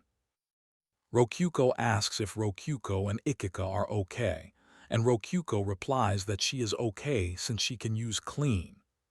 Kama notes that this is more than expected, considering even a rank parties would have casualties against a red dragon, and asks what she is going to do. A character off-screen says that they are just sending the same thing over and over. Kama laughs, declaring that the golems are no match for him as he melts them with his breath, then warns the red dragon to be careful of the new group coming. Kama throws the golems back, questioning if the dragon is going to give him the reward he was promised. The red dragon cries out in pain, noting that its scales are being chipped, and wonders if they brought a magic sword. Kama explains that since it is a boss room, if the dragon leaves, the door will open and they will pass, adding that the dragon's large body and poor attacks will destroy the figurine, and warns the dragon to watch out for its tail. Ikika tells the others to go this way so they can fight. Rokuko suggests making a deal, and Kama asks what the offer is. Haku asks if it is okay to go beyond the last boss room and wonders if this is an absolute command, saying they will resume in 1 hour, and Kama agrees not to obstruct their actions until the boss room floor. Rokuko is happy they got the first victory and says the next one is on the lowest floor, adding that she was planning to negotiate from the beginning. Rokuko says they can now go to the 49th floor and that they got the Crystal Knight, so it's a win. Rokuko says she will do her best, and the Golem Corps were guided by the enemy through the Flame Cavern, with lizardmen and hellhounds watching them. Haku states they are on floor 49, the decisive battlefield, and that the white dragon is a versatile type, so she wouldn't lose in this aspect. Kama thinks that if the dragon gets angered it could be bad, but Haku's information about it liking bright things will be useful. Ikika declares that she won't lose in a fair battle. Someone off-screen says that the red dragon likes to fight wars and is glad it doesn't like to bully the weak. Rokuko observes that the golems are different than before and warns that they will get damaged if they are not careful. Ikika says, "Good, come to me," and wonders why she brought an egg.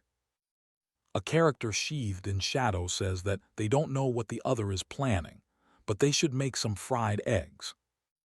Meat laughs, asking if it was too hot for the character. Rokuko shouts "Gulo." Rokuko continues to shout "Goal." A character wonders what they swallowed, saying it feels bad and is stuck in their throat. Someone says, "What the hell, yuck." Keima says, "Ouch." A character gags, saying "Yuck." Keima coughs, wondering if this is the something Rokuko mentioned and if there's any more. Celia also makes a noise. She coughs. Celia asks if it's over and wonders if there's any more. Keima asks if that was an egg, adding that he can finally rest. Keima wonders what this is even if he breaks it. Rokuko says that is Feni-kun, and that it resurrects all the time and instills panic, adding that this differs from what she expected.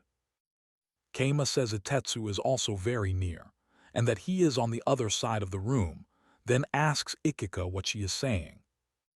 Rokuko says she has been waiting for this timing, and that behind the boss room there's an ally reaction, telling Ridra to calm down, saying it is just an egg. Ikika says that it's the crystal golem that was entrusted to Itetsu, telling Ridra to calm himself, and clarifying that they said they could take the egg but don't remember giving it to them.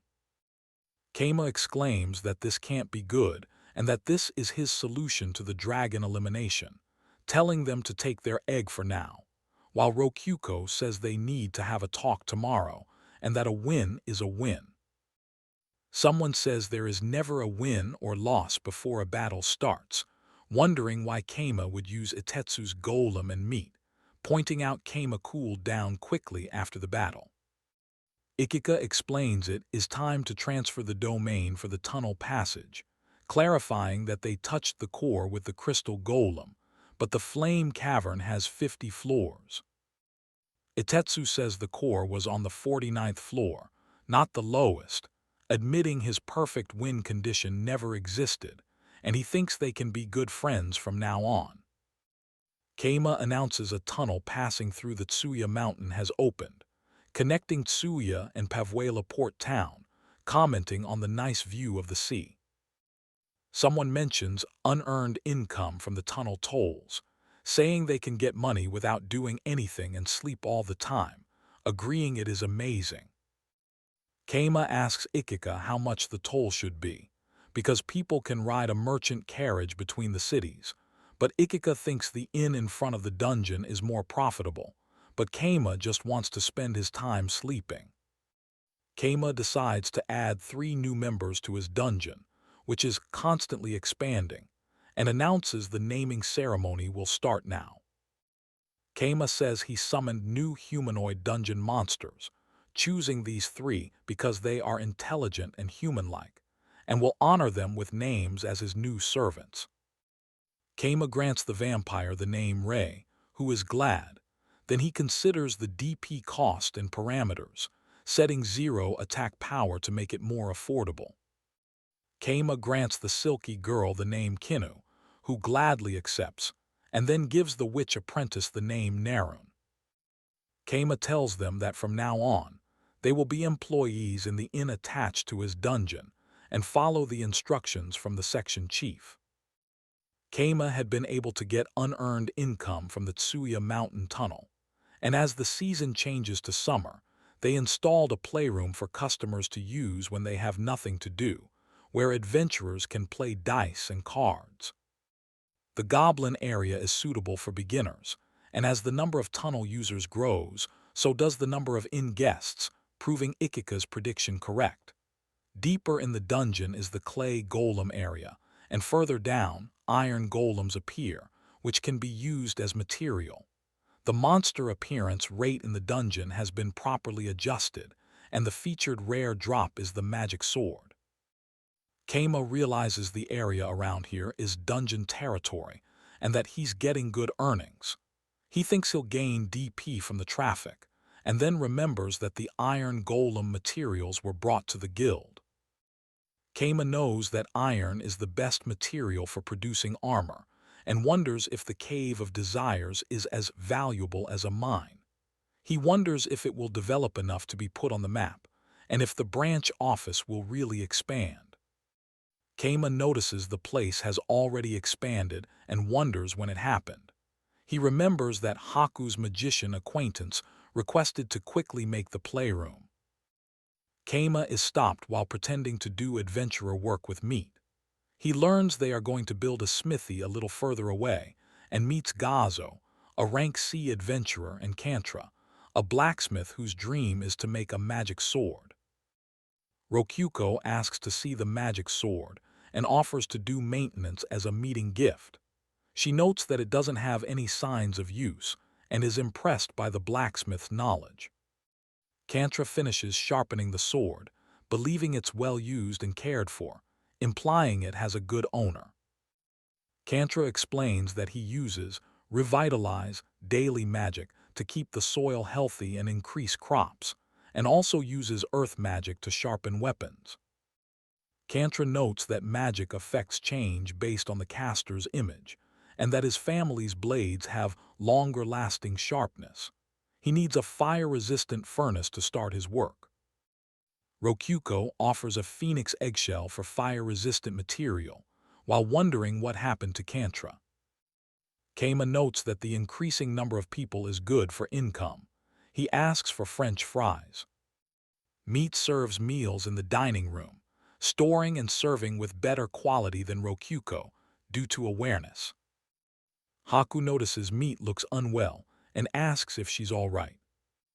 Kama orders Meat to rest, realizing she's been overworking. Rokyuko asks if they've rested, and then explains how to make cold water using magic. Celia realizes Meat collapsed from fatigue and needs rest, also noting the translation cheat is useful for these things. Haku says that Meat has a fever and collapsed, probably due to accumulated fatigue.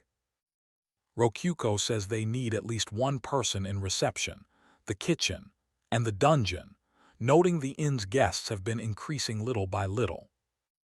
Kama finds Meat awake, and she asks how he's feeling.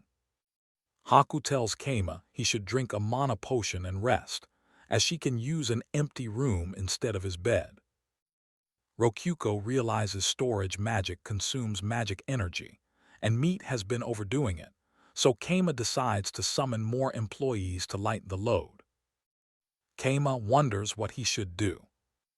Kama decides he will summon employees, but they have to keep the dungeon a secret, and he decides to create a monster that can camouflage as a human. Kama browses the monster catalog, looking for intelligent monsters that can use DP and humanification magic, considering a succubus or even a dragon. Rokyuko says they don't have enough DP to get 2 or 3 employees, and suggests a phoenix, which Kama could teach humanification. Rokyuko wonders if a newly hatched phoenix in human form would just be a baby, but then notices the vampire options, which have many variations. Kama says it's okay to spend DP because they have cash income, and he feels like he is picking computer parts. Meat notices the skill costs are also reduced, and Kama removes the battle skills since the vampire will be an in-employee. Rokyuko completes the customization, creating a vampire without weaknesses, no need to drink blood and able to eat meat, making her almost like an ordinary person. Kama considers a Silky, who is good at housework, and then a Zashiki Warashi, but decides against it because she isn't an employee type. Kama considers summoning a witch, who seems humanoid and smart, wondering if she has a magic stone. Rokyuko notes the apprentice witch is the cheapest, then wonders how the DP exchange works for living beings, asking if they are pulled from another world like Kama. Rokyuko decides to summon the three monsters, a vampire, a Silky, and a witch apprentice. After summoning, the vampire introduces herself to Kama. But then she starts to shiver. The vampire starts crying a lot, despite being the pinnacle of the monsters of the night. The vampire insists that Kama should use her weak body for night service. Kama thinks that if he told them now that they were going to work at an inn, she would just start crying again, so he asks them to tell him their race and name. They all say they have no name. Rokyuko says that giving them a name is like giving them a treat. Kama understands that they will gladly accept any job he gives them, but Meat says that if he wants a memorable naming ceremony, it will take him about half a day to prepare. Rokyuko thinks back to the first meal Master gave her. Kama explains he wants intelligent employees who can serve the guests and also become executives of the dungeon. Rokyuko asks if the employees will have to do anything weird, and Kama assures her they only need to follow his orders. Rokyuko decides to leave the greeting for the guests to Ikika. Kama says they are done for the day, and Ikika asks why he is wearing a mask. Kama replies that he is trying not to be wasteful and will make a home for 3 people. Haku and Rokyuko get ready to work under the house. Kama says he will build it all in 3 simple steps, completing the dormitory in 3 minutes and 19 seconds. Rokyuko is amazed and asks Kama to become her teacher. Kama is surprised that Rokyuko wants to study under him, while Meat wonders if Kama is a powerful mage turned into a monster. Meat thinks reception work is simple, as even a child can do it. At least that's what they used to think.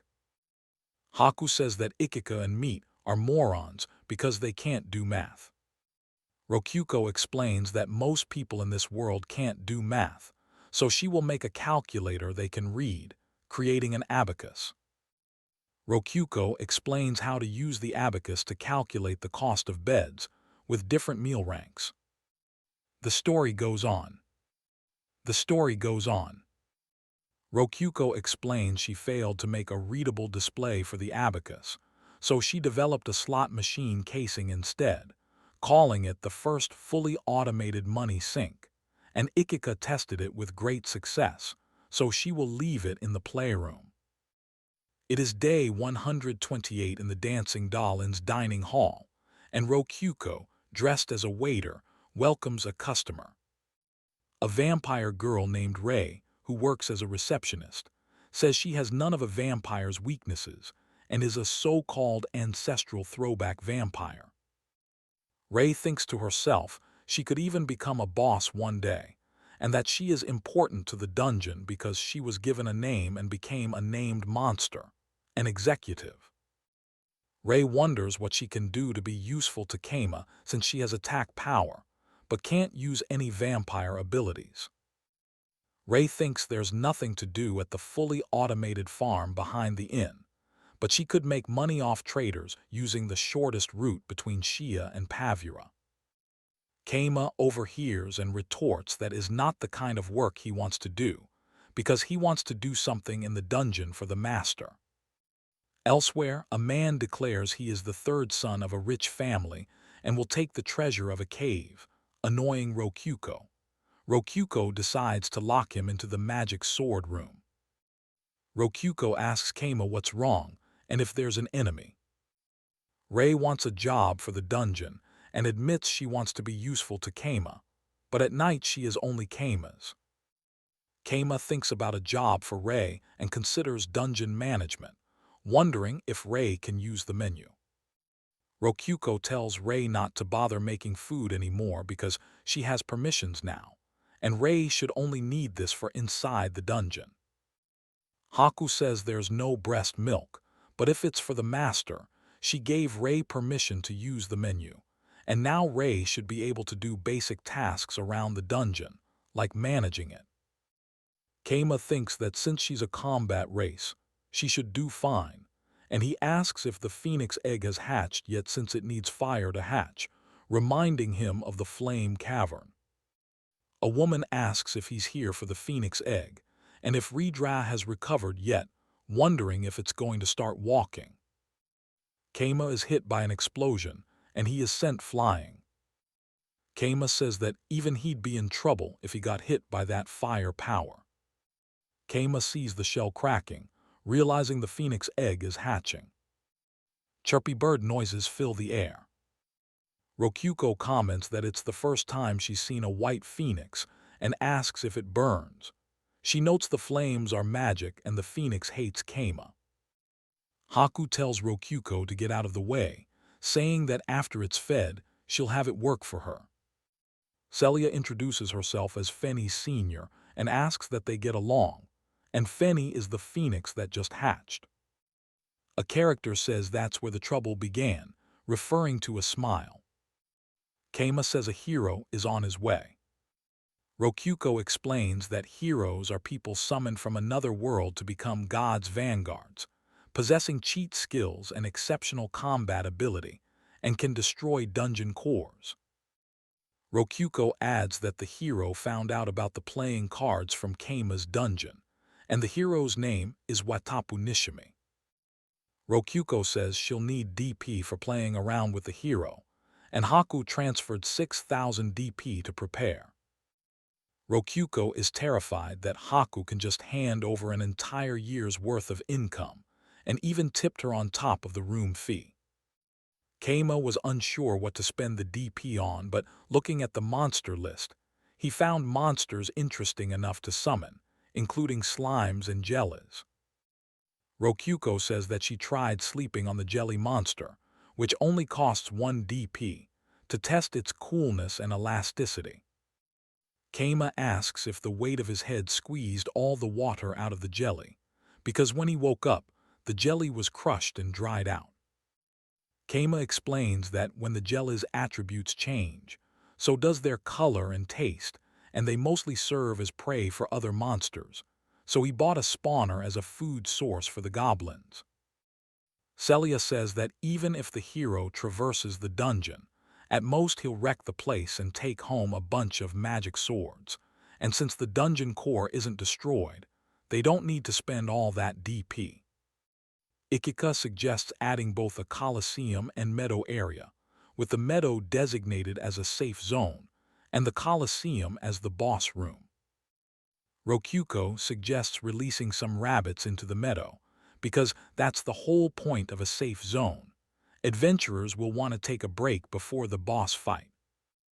The guild receptionist informs Kama that due to a transition phase in the dungeon, he shouldn't go deeper than the first floor because of the jelly spawns, and that monitoring shifts will change. Rokuko asks Kama if he's still half asleep, while thinking that he's their lifeline, and he tells her to tell him if he makes any mistakes. Kama tells Rokuko she can make a floor herself, but he doesn't like cozies much. The guild called in a bunch of adventurers because of the transition phase, and they are bringing in a lot of DP. Someone is eating Rokuko's grilled rabbit with herbs, and they wonder why they're worried about the jellies. Kantra says that Kama's C rank is only valid inside the dungeon. Someone asks if Kama could make a kitchen knife after his furnace is built, but another says he's only into little girls, although he might make one in exchange for an iron golem. Someone says that Kama built the dungeon before anyone noticed, and calls him one of the Cave of Desire's 7 mysteries, then says that he's also the adventurer who stays at the inn despite never doing any work. Kama realizes that the rumors about their inn are spreading, including one about him and a blonde little girl, which he calls just an impression. Rokuko lists the rumors: the elusive S-rank meal, the hardworking golems, and the feel-good hot spring, then asks if Kama visits the owner at night, saying there are rumors she pays him, which Kama denies. Haku says that she's Kama's party member and he works for her. Someone says they see him regularly enter the owner's room, and Kama worries Haku will murder him if she hears this gossip. Someone asks if the dog-eared girl is why he's carefree, but Kama says he's not the type to get horny in front of a child, and with Meat around, he doesn't need to worry about turning into a pervert. He adds that Meat gets upset if she doesn't get to sleep with him. Ikika says that mornings are for sleeping in, but Rokyuko says that the hero has arrived and tells Kama to get up, showing the cave of desire.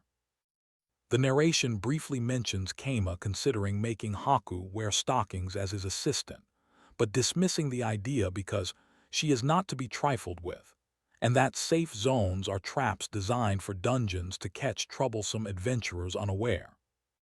Someone bonks Kama on the head.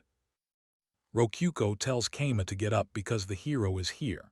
Kama asks for 5 more minutes, but Rokyuko decides to take a look at the hero herself. Rokyuko says that the room is reserved for her brother and tells someone to get the suite ready, also ordering them to prepare an A-rank meal even if it's a kid's meal. Someone yells Kama's name, and Kama asks Rokyuko what's wrong. Rokyuko says the hero proposed to her. A man introduces himself as Watapu Nishimi, the hero, saying that he was summoned years ago and used to be a knight, adding that he is in the employ of the emperor and his summoner was ambitious. Haku thinks that the long-lived ancestor is actually a high elf, and that she became a citizen of the empire thanks to the emperor's ancestor. Noticing playing cards, she wonders if this world has playing cards as well. Kama examines the playing cards, noting the high-quality material similar to those at home and spotting a barcode, which he believes is proof of a link to Japan.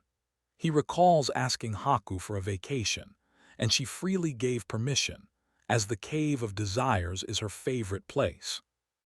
Rokyuko wonders if this is related to her being a hero, musing that it feels like a setup. Before heading to the inn, she was welcomed and detained by the guild, but she is now back at the Dancing Doll Inn as its owner, reflecting on the fateful encounter that led her here.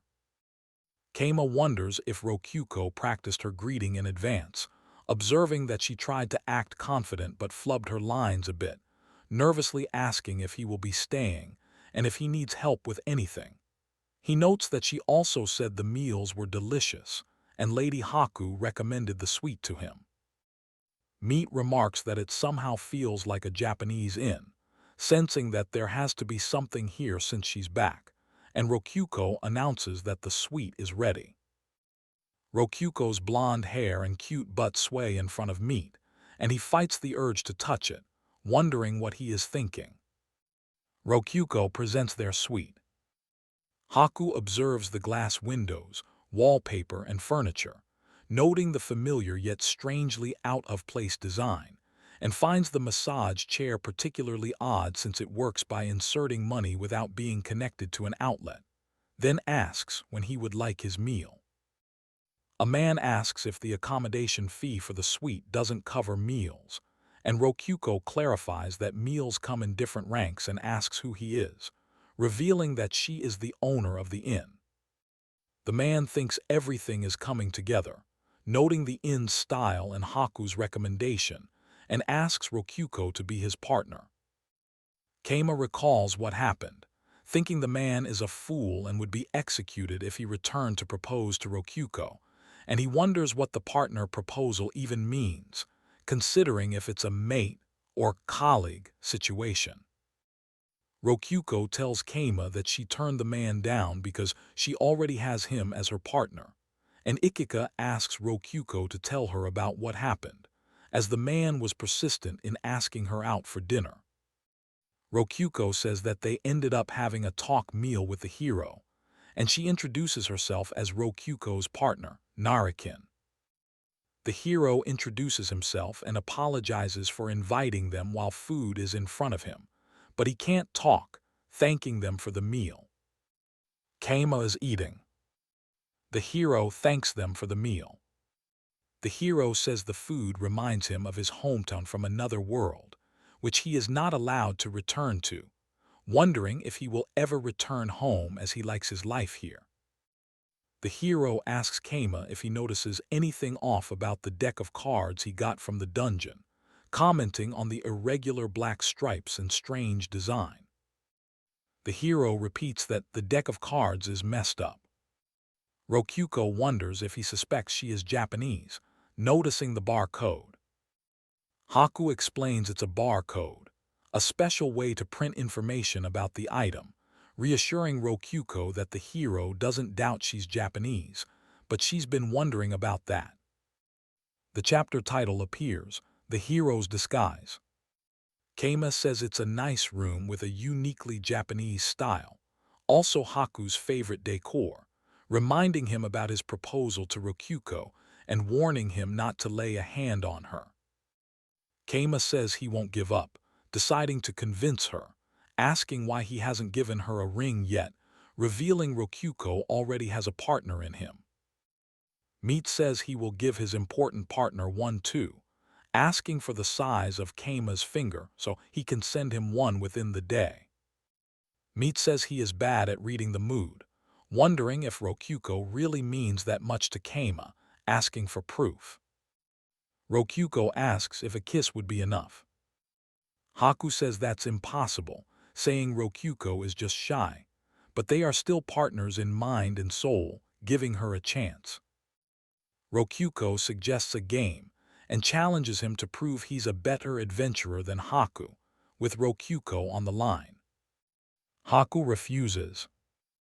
Haku repeats that she refuses, saying it's just for his broken heart, so there should be something in it for them if he wins, suggesting Kama accept the challenge.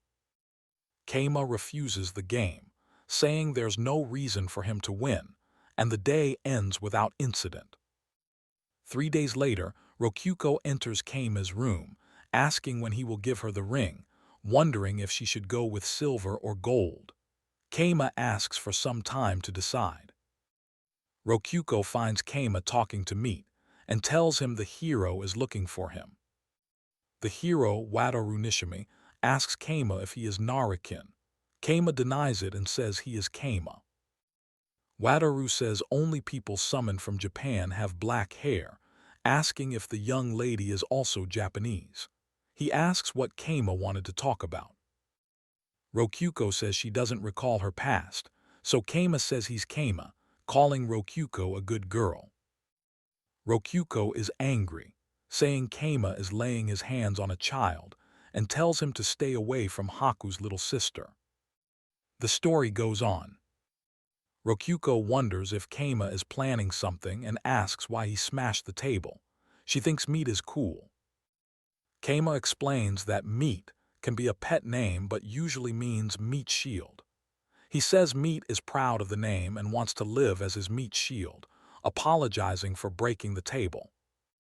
Rokyuko accuses Kama of using a little girl as a Meat Shield and demands 500 gold coins for the broken table. Kama asks if he can pay in installments. Rokyuko thinks Kama isn't a lolicon, but she needs to deal with the passionate hero.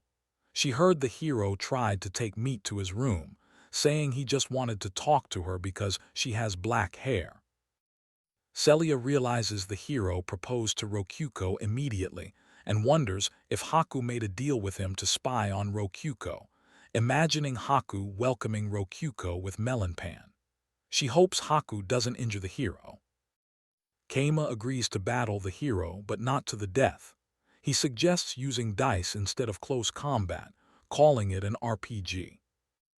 Kama explains the rules of towers and dices, where they roll dice and take chips based on the number rolled, doing this 3 times before switching turns. The hero declares that if he wins, he'll take Rokyuko back to the imperial capital. Kama counters that if he wins, he'll charge the hero an additional 500 gold coins and take the little girl, explaining he works at the inn.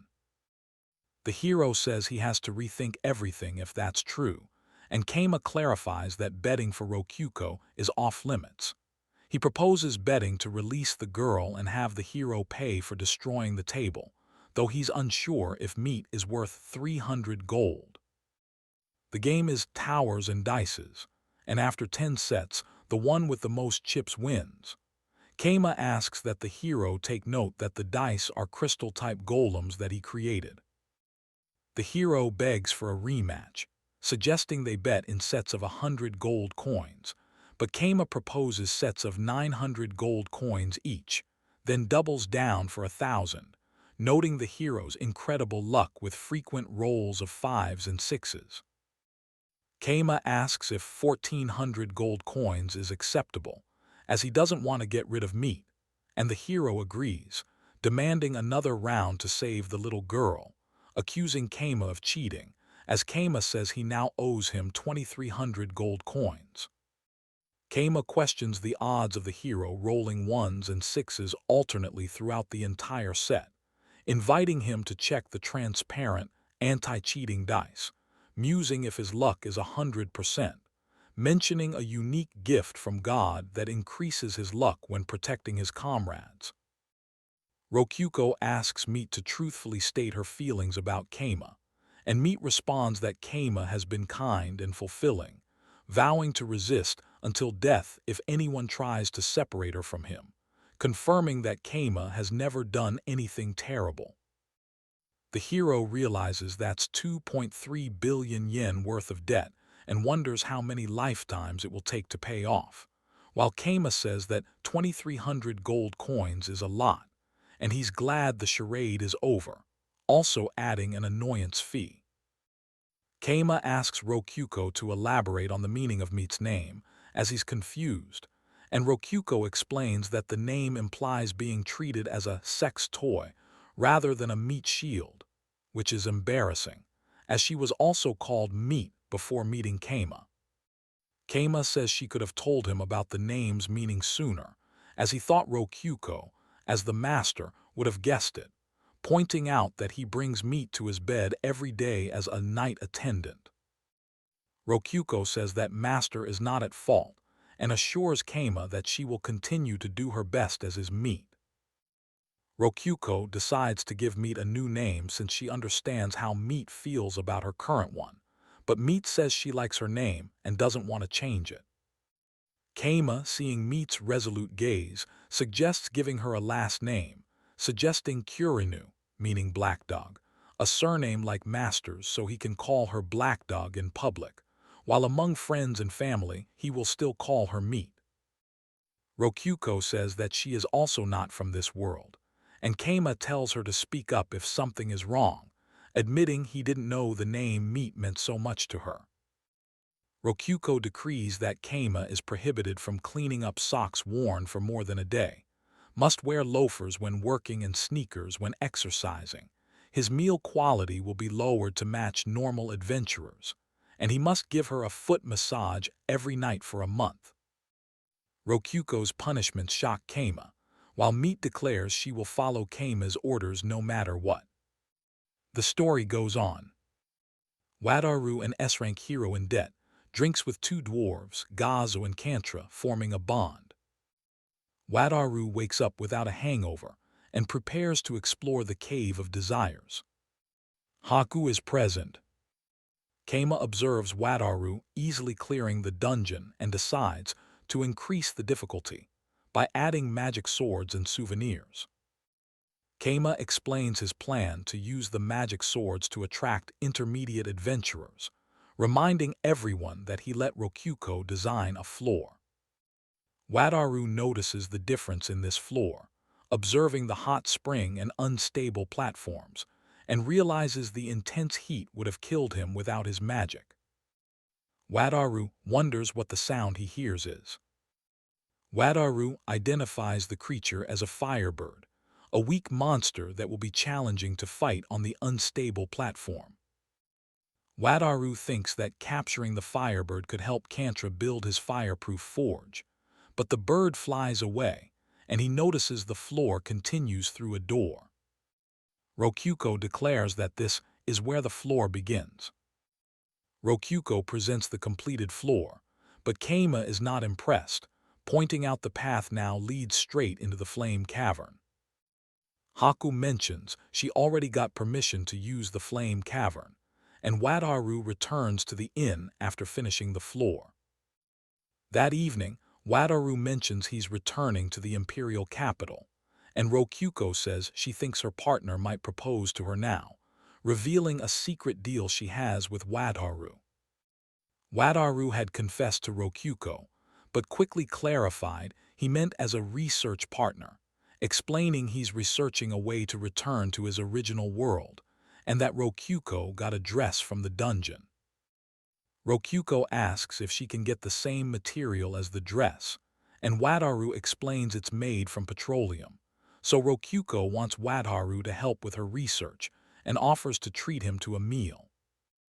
Rokyuko says she wants to get to know Wataru better, so he can be her stalking horse, revealing that the secret deal was made after Wataru confessed to her. Rokyuko retorts that the debt is her own fault, then hands Keima 2 letters from Haku. Haku instructed that Keima receive the letters before she left, and insisted he read the thinner one first. Haku says she doesn't know what was in the letter, but it doesn't look good, adding that she'll help if he needs assistance again. Haku tells Keima that she is tired of everything and that he must be tired too, and that he should take a look at the letter from her. Keima agrees to read it, saying that at least they'll always have their reliable dungeon, even after Wataru's departure. The letter warns that a new god's vanguard is on the way and is aiming to kill Keima, so he should be prepared. This panel contains translation notes about the chapter. A man introduces himself as Dragazaru Zuki, an adventurer, and asks if anyone wants to hear about his adventures. Rokyuko yells, asking who wants to rent a girl for the night. This panel contains the chapter information. Someone explains that Dragon Suzuki was summoned 4 months ago, kicked out of a castle, and is known for having bleached hair. Rokyuko tells the man that they don't do that kind of business at the inn. The man hits the girl, telling her she's just a slave and trash. Rokyuko tells the man to stop, but he insists she try to retaliate. Rokyuko says she is the owner of the inn and tells him to get his hands off her. The man tells Rokyuko to take her wherever, while Ikika apologizes. Rokyuko asks the man his name, and he tells her to take him to the suite. The man touches Rokyuko's chest, saying he can do whatever he wants because he's an S-rank hero. The S-rank hero suggests Rokyuko become his slave, commenting on her reaction. Haku arrives, apologizing for being late, and identifies the man as a hero from another world, also realizing Keima is dangerous. Haku declares Rokyuko is her girl, warns the hero that the inn has a powerful sponsor, and says he's in trouble for touching her sister. Haku explains she's busy tonight, thinking that if she takes the elf, she can gather information.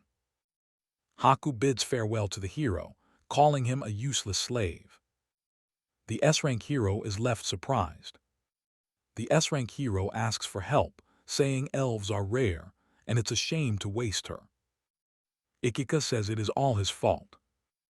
The innkeeper complains about having to clean up after the hero, saying he'll have to pay for it. Keima checks on the elf, but the wound is too deep, and she turns into DP.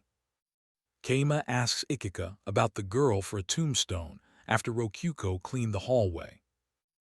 Haku asks if he remembers any elf slaves, as Suzuki murdered them. Keima says he'll take care of the tombstone. The story goes on. Haku says they aren't the only ones having a rough time, and asks Keima to give the people a decent room to rest in. Rokyuko says that the elf used to live in a village near Tsuya and was forced into slavery. Then she reveals that she is Rip's cousin. The story goes on. The next morning, Suzuki and his party meet up with the 6 slaves and head to the Cave of Desires. Keima tells them the total is 700 gold pieces, and if they have a problem they can take it back.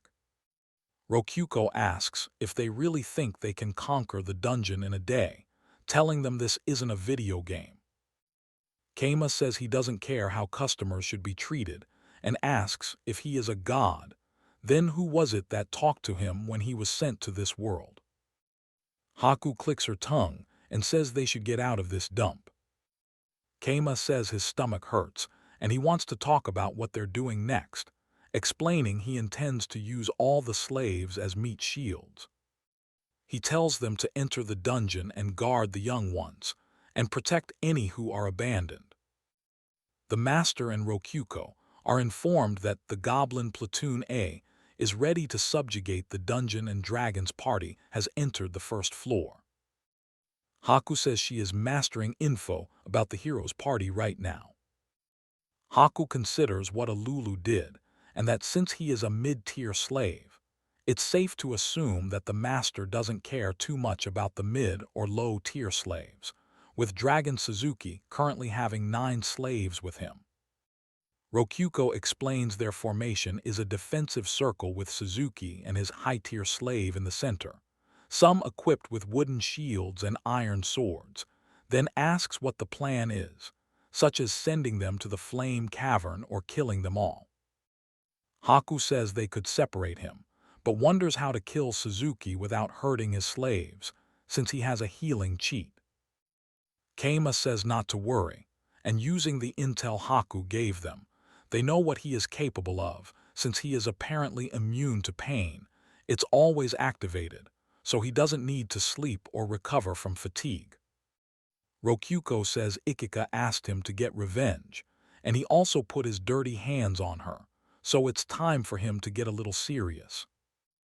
Rokyuko says they need to get rid of the slaves, so she will place some traps ahead before Suzuki gets there, not intending to kill them unless they resist. The slaves sniff out the traps, but one trap activates manually. Several slaves get hit by the trap, and one of them asks what that was, while another realizes it's poison. Keima explains each dart costs 3,000 DP, paralyzing poison darts that render you unconscious for 10 minutes, adding that he doesn't go cheap with DP when he's serious, as they secured 3 slaves. The slaves stood no chance against a stone golem, especially barehanded, and Rokyuko wonders if he will make the mid-tier slaves join the fight. Keima tells them to get out of his way. Ikika is surprised that her sword can't cut through the enemies. The story goes on. Keima attacks one of the slaves, accidentally cutting off his arm and realizing the sword actually can cut. One of the slaves screams in pain as his arms are cut off. Rokyuko says the tickets were worth it and offers to heal one of the slaves. Keima explains that the healing technique involves connecting his blood with the injured person, but the exhaustion from healing severe wounds could be fatal. Ikika clicks her tongue, saying they aren't strong enough to escort everyone and suggests they rest. Rokyuko tells the man to stay behind and hold off the golems, calling him a piece of trash. The man plans to use his command skill to knock the woman unconscious, stage a rescue, and hand her over to adventurers to avoid suspicion. Keima calls out to a nearby adventurer named Friede, explaining that he rescued a slave girl who was attacked by a golem and needs help. Keima asks Friede to pretend he and Rop saved the slave, as he doesn't want people to know he's in the area due to a request he received. Keima says goodbye to Friede, then returns to Corian, a high-tier slave, who has solved the easy door puzzle, one of 4 doors of varying difficulty. Corian clears the second door easily, but as it opens slowly, the others prepare to close it quickly and change the puzzle. A man shouts for them to open the door, surprised it's not closing faster. The man threatens to kill them if they ignore him, but Mariana explains the riddle has changed, and the old answer no longer works. Keima asks Corian for the answer to the block-moving puzzle. Ikika explains that Narun's slowness in closing the first door allowed Suzuki and his group to lower their guard, resulting in 2 more slaves being acquired, and Corian solved the remaining doors, after which they moved to the spiral staircase. Celia says the section consists of steps with traps, but they didn't work well, so she prepares to try the wall traps. Rokuko yells at Celia to hurry up, worried they'll be pushed off. Keima looks on. Ikika notes that Celia is still moving and asks if the mid-tier slave understands. Ikika says they're getting close to the end and explains the steps of the plan, emphasizing this is the most important part of the dungeon. Rokuko welcomes them to her dungeon research area. A person comments on what advanced magic is capable of. Celia says that from here on out, they'll need to operate in person, entrusting them with her latest golem. The story goes on. A person says they're hurting and going to die, lamenting being held prisoner by Dragon Suzuki. Someone comments that the floor feels like a castle basement, and Dragon-sama says they've been to one before. Keima thinks that as long as Dragon-sama has his god skill, no trap or enemy can kill him. Keima tells him to survive a little longer, then throws him at the monsters. Haku is shocked that Keima would throw someone into a flock of monsters. Rokuko agrees with Keima's actions, reminding the man that he said he wanted to die. Celia wonders if they're going to use the man to distract the monsters. Ikika looks on. Meat is also present. Rokuko thinks that the situation looks pretty erotic. Keima tells the dragon to be careful and wonders what's going on. Keima notices this enemy is different than any he's met before and tells the dragon to get away. Rokuko says she understands, but then wonders if they should go around, complaining that she's still there. A character is present. Rokuko is scared. Someone says that the enemy's movements were impressive and that Kinu did a fine job securing the slaves, who will be kept in a nearby storage room. Someone is happy to be complimented and asks to be taught magic later, relieved that the innocent slaves are safe, and now they only have 2 enemies left to deal with. The story goes on.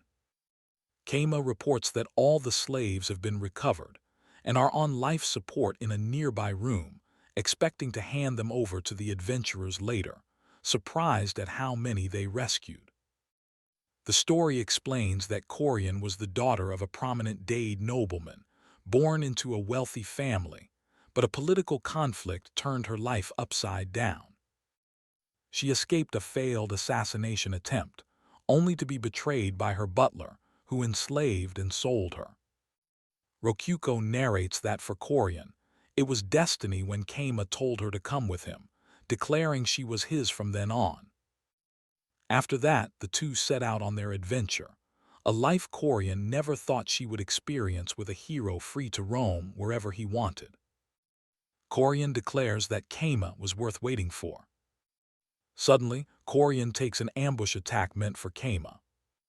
Keima asks the attacker what he did that for, stating that she is safe, while Corian says she is glad to use her life to protect him. Another man yells that Corian is dead, cursing that the stupid woman cost him 800 gold. Keima thinks that women are so stupid, but he decides to kidnap the inn owner next. The man thinks that even with Keima's cheat skill, he will kill him once he breaks the girl and raises the dungeon to level 2. Keima asks Rokuko what's wrong, and she says that the hero is definitely coming to kill them, but Keima tells her to calm down, as he already has a plan to deal with him. Keima explains that while invaders are on a floor, they can't make new walls, but they can repair existing ones, and that Rokuko can leave broken walls as is. Rokuko agrees to prepare the mannequin golem, as they trust him to repair the walls at the right time.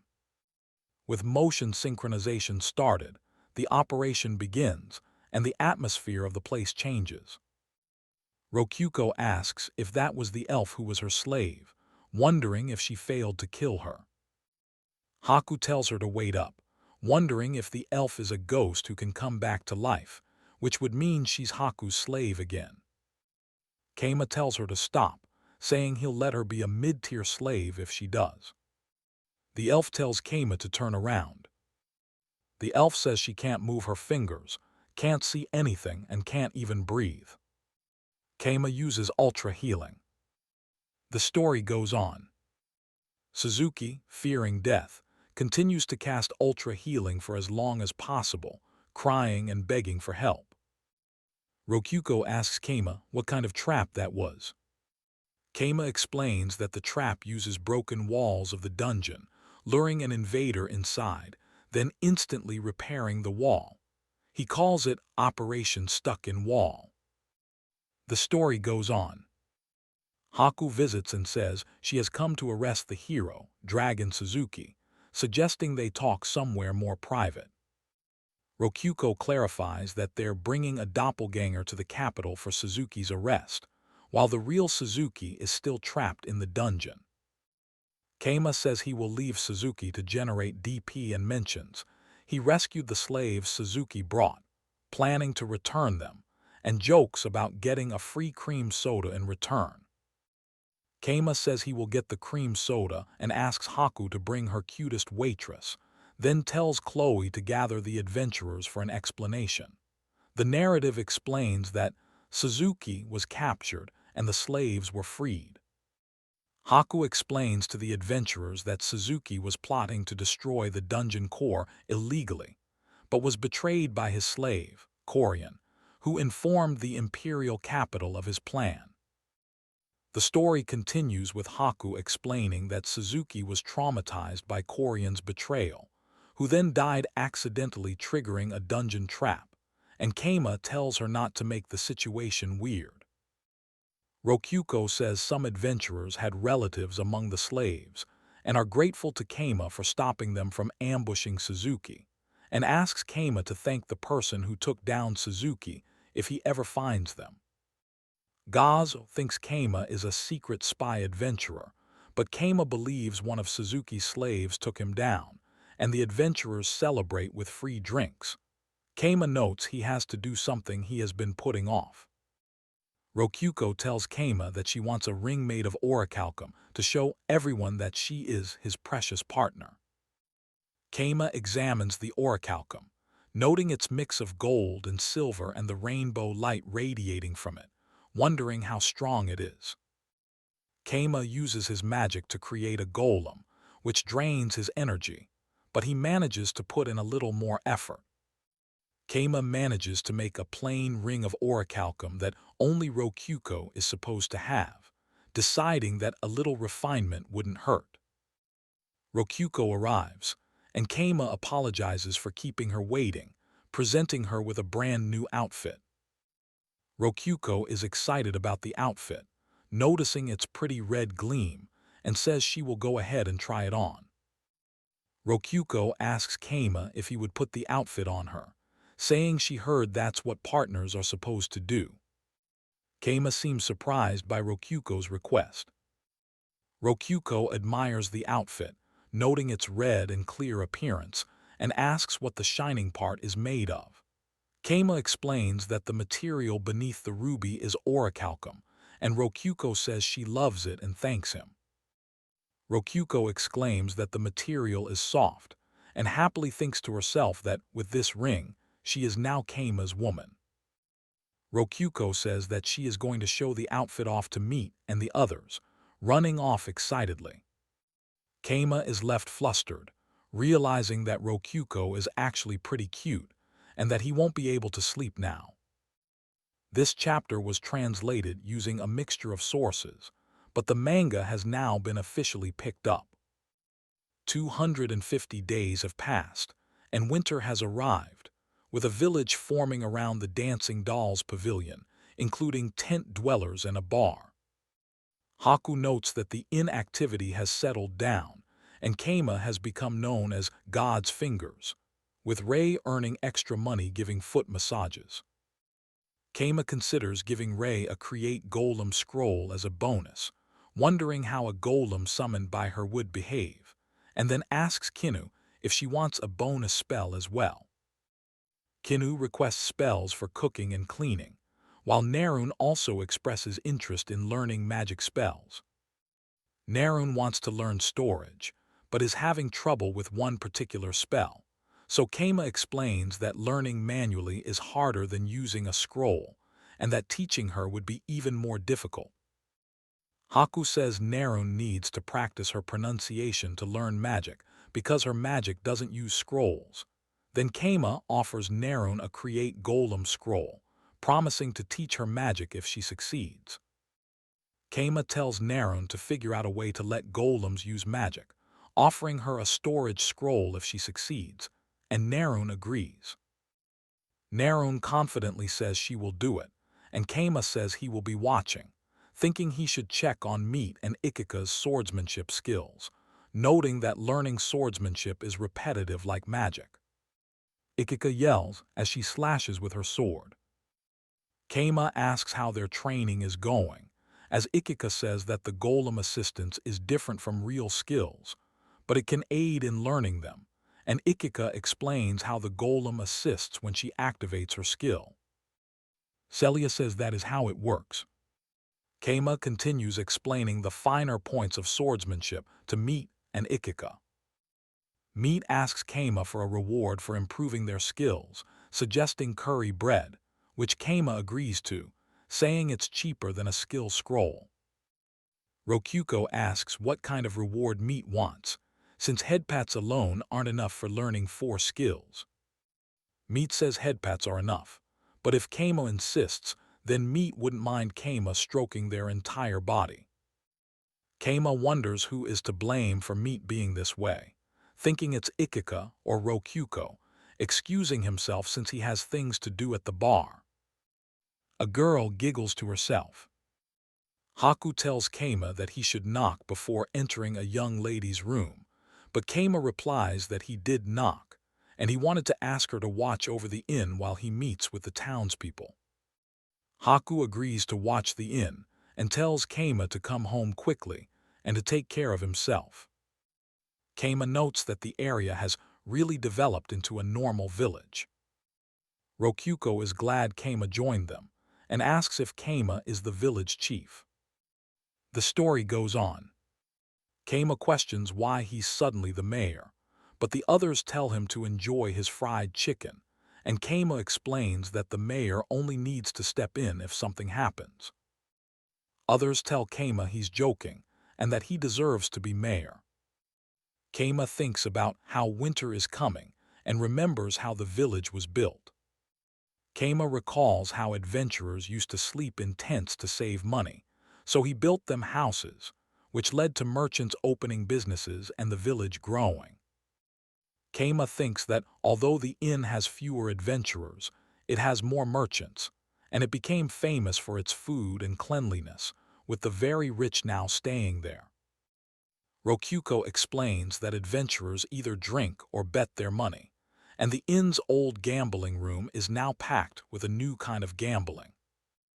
Kama narrates the rat race. Kama watches the rat race, commenting on the racers including Walkie Walker, Land of Dreams, Nazi Nazi, and Sonic Speed. Someone yells that Sonic Speed is fast and close to the finish line, wondering who will win between Nazi Nazi and Sonic Speed. Kama is surprised as Nazi Nazi suddenly drops out of the race. Rokuko announces that Sonic Speed is the winner and pays out the winning bets. Kama thinks to himself that the rats are survivors from Haku's dungeon battle, and they became smarter than he expected when he named them. Kama mentions that Gozo suggested he become the village chief, which keeps him busy. Gozo, along with other villagers, asks Kama for a loan for the village. Gozo explains that they need to stockpile food and heat for the winter, and Kulshan will build a warehouse. Kama realizes he could just buy everything with the menu, but that could be dangerous.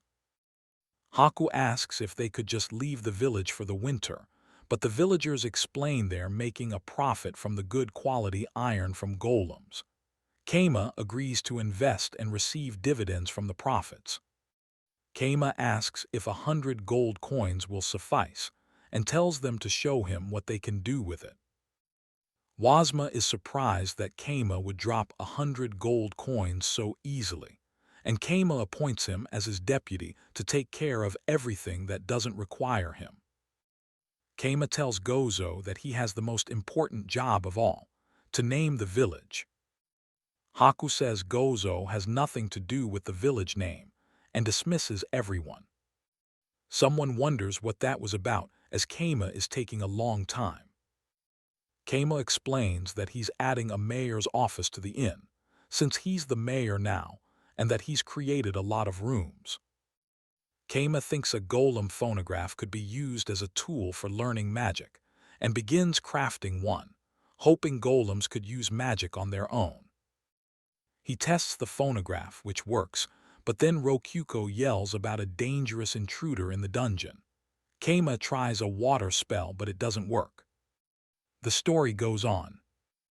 Rokuko reports that a C-rank adventurer party made contact with the intruder, but they disappeared instantly, and the intruder is still advancing, killing C-ranks quickly. They realize the intruder is a black wolf, and Rokuko says she doesn't recognize it. Kama orders the sword golem platoon to attack. The intruder breaks through the golem platoon and approaches the puzzle area, avoiding traps, so Kama orders the entrance to be sealed once it's inside, believing it can't solve the riddle. The wolf breaks through the puzzle area with brute force, and Rokuko is told to call Meat and Ikika to help chase it off with golems. Rokuko organizes the golems to defend, and they decide that if they can't beat the wolf, they'll guide it into the flame caverns. Kama mobilizes the 29th Squad, assigning Meat to control the Haniwa Golem and Ikika to lead the first Iron Golem unit, ready to rely on Etetsu if needed. Ikika warns everyone that the wolf is coming. Ikika is surprised that the wolf broke through the Iron Golem so easily, and Celia tells Kama that she will lead it to the flame caverns. Haku says to trust her commands, as she can see everything. Rei is ordered to attack from the right with a bow golem, and Kinu is told to coordinate the golems with Meat to guide the wolf to the right passage. Celia says they'll lead the wolf away. Rokuko is praised for her perfect instructions, and Celia is confident in the operation's success. Hiro says something happened that allowed them to change names, so Meat is now Niku. Rokuko explains that a strange monster invaded their dungeon, effortlessly destroying all monsters and traps in its path. It became apparent that they couldn't stop it alone, so they decided to lead it to the flame caverns with golems and a Haniwa golem boss. The story goes on. Meat, now called Niku, shouts. Celia attacks the monster. Celia realizes the monster dodged her attack because of its speed. Haku is present during the fight. Kama orders Rei to provide covering fire and Kinu to build a wall, replacing the golems as they are hit. Kama instructs Nerun to create a spiked floor to guide the enemy's path. The Haniwa golem is still functional, successfully moving from hallway 228 to hallway 301, nearing the flame caverns.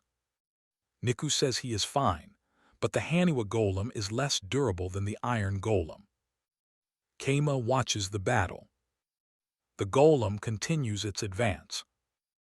Rokuko says she can't hold the sword any longer and orders the golem to roll into the magma zone, even if it destroys the Haniwa. Haku agrees with the plan and tells everyone to close the door once it goes in. Rokuko questions the plan, but the golem is already moving towards the boss room, crushing monsters in its path. Kama says they have no choice but to fight in the boss room, and asks Ikika if they can stop the golem. Meat apologizes, saying Rokuko would do a better job, as she put up a good fight with only one stone Haniwa golem. Haku says she will make as many golems as needed, and that Meat will do better next time, telling her she's counting on her. Rokuko orders everyone to bring bows and wooden arrows to fight the boss adds, warning that the boss room door is about to break. An iron Haniwa declares it's ready to battle. Kama explains that the plan to lead the enemy into the flame caverns failed, and the intruder is currently moving toward the deepest part of the dungeon, a black wolf-like monster. Kama says they can't let the monster wreak havoc on the dungeon any longer, so they've decided to prepare everything in the boss room to attack, including Iron Haniwa and an army of iron golems. Several characters stand ready to fight. Meat prepares to strike. Celia says she'll take over the horse. Haku prepares for a sword attack. Celia unleashes a flurry of slashes. Kama observes that the attacks are missing and encourages Celia to try again, noting the enemy is on the edge. Rokuko rallies the others to support Kama with additional attacks. Rokuko exclaims that even the tail is hard. An iron golem is shown. Rokuko celebrates the victory, attributing it to the iron golems, while someone mentions seniors being pulled out on their day off. Another laments that their horse golem isn't responding. Meat asks if it was Kama's first real combat and wonders if he broke the horse golem, noting that it can't even move. Kama is surprised. Rokuko asks what the black liquid is. Kama realizes the black mass consumed the horse golem and tells Meat to do something. Kama sees his sword is broken and tells Meat to watch out. The story is to be continued. The narration explains that a black wolf invaded the dungeon. They fought it in the boss room, and although they thought they had won, the enemy survived, broke through the boss room and entered the core room.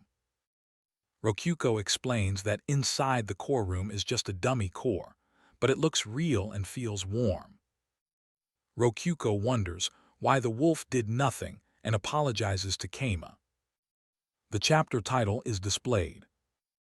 Rokuko summarizes what they know about the wolf, including its physical resistance skill, and that it may have a weakness to magma and generates 950 DP per day. Kama realizes the wolf is a dangerous opponent and says he needs to deal with it, and tells Rokuko he is going to the flame caverns to find a way to beat the wolf. Rokuko asks what's wrong, and Kama says he is sorry but she is the only one he can count on for help. Kama explains to someone that a strange creature invaded their core room, got through their boss room, and is now hanging out there.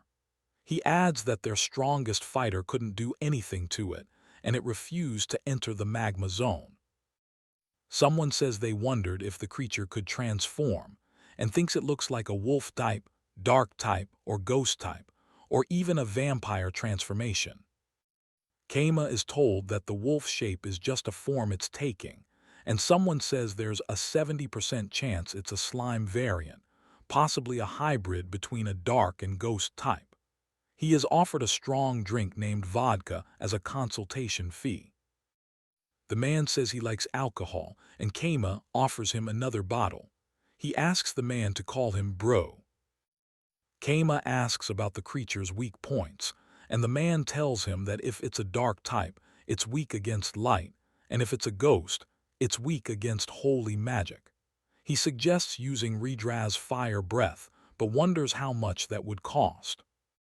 The man tells Kama he can ask his bro for help whenever he needs it, meaning it will cost 100,000 DP.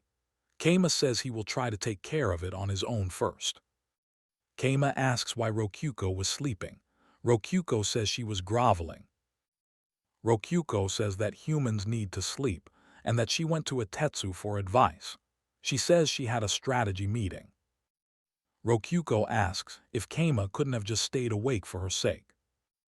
Haku says things can go very wrong if she doesn't sleep, and that she can't operate at her full potential without it. She explains that she thinks about things in her sleep, and that's how she develops plans. Haku says she heard from a Tetsu that it might be a slime tamed by a human and wonders if they could tame it themselves, as it would be a strong ally. Celia asks how Kama plans to tame it, and Kama replies that it's likely just a slime changing its shape, and if a human tamed it, it may be able to communicate, so he will try to talk with it. Rokuko asks how he plans to do so, and Kama says he'll make a golem that speaks, as he already has the technology for it. Rokuko says she's glad she could convince him, then apologizes for doubting him, calling him her partner and dungeon master. They decide to make contact with the Black Wolf, arranging for Kama's evacuation if anything goes wrong, and Kama says he's ready to start. Celia explains that they decided to try and talk to the Black Wolf, and that she made a new golem for that purpose. Celia says it is a speaker golem based on the paper cup gramophone golem, connected with a cord that can be used as a recorder and speaker. The story goes on. The speaker golem asks who the Black Wolf is, and the wolf responds that if it's intelligent, it will answer. The Black Wolf introduces itself as Rin and asks the golem for its name. Kama tells Rin that he is Rin's home, and Rin asks if Kama wants a base. Rokuko tells Kama that the auto-translator is doing its job, and Kama realizes Rin is the monster's name and tells Rokuko to be careful. Rin asks Kama to choose whether he wants to be eaten and asks what Rin eats, saying even golems will do. Kama asks how much Rin wants to eat, pointing out that the golems are just mindless workers. Rin says Kama seems reluctant to sell his own henchmen and asks if Kama is a golem. Kama clarifies that he is not a golem, and Rin asks if Kama knows the strong, rare one, asking if that was his parent. Rin states that golems taste bad, and Kama offers Rin as many golems as Rin wants. Kama asks if there is anything Rin does want to eat. Kama tells Rokuko that Rin ate the golem, so he collected her. Rokuko asks if it was a fruitful conversation, and Kama admits Rin was too self-centered. Celia appears, panicking and telling Kama that the village is in trouble. Kama asks if they lost all the money he gave them. Celia explains that the puzzle door is completely broken, allowing passage to the 5th floor where there are lots of magic swords. Kama is not impressed. A character appears, exclaiming that the corpse of Bancho, a C-rank adventurer, was found on the 3rd floor. His armor had a chunk bitten off, suggesting a boss-tier monster is wandering that floor. The character asks Kama if he knew Bancho, and Kama remembers he forgot to collect the corpses killed by the Black Wolf. He tells the character to ask the guild to investigate and take the reward from the operating funds. Haku wants to renovate the area after the spiral staircase and divide it into 3 parts, building a new floor in addition to the Colosseum and the magma area. Kama asks Rokuko to create a new puzzle area for the entrance of the new floor and quickly expand it, ordering some golems to dig out space. The character says Kama works too much as others rest. She will keep negotiating with the Black Wolf using the same kind of golem as before. Kama realizes the wolf understands human language but not well, and nobody else knows wolf language. Meat asks Kama for a second. Rokuko realizes she can understand the wolf language because she is a dog beastkin, so Kama will leave the next round of negotiations to Meat. He decides to make a black messenger golem for Meat.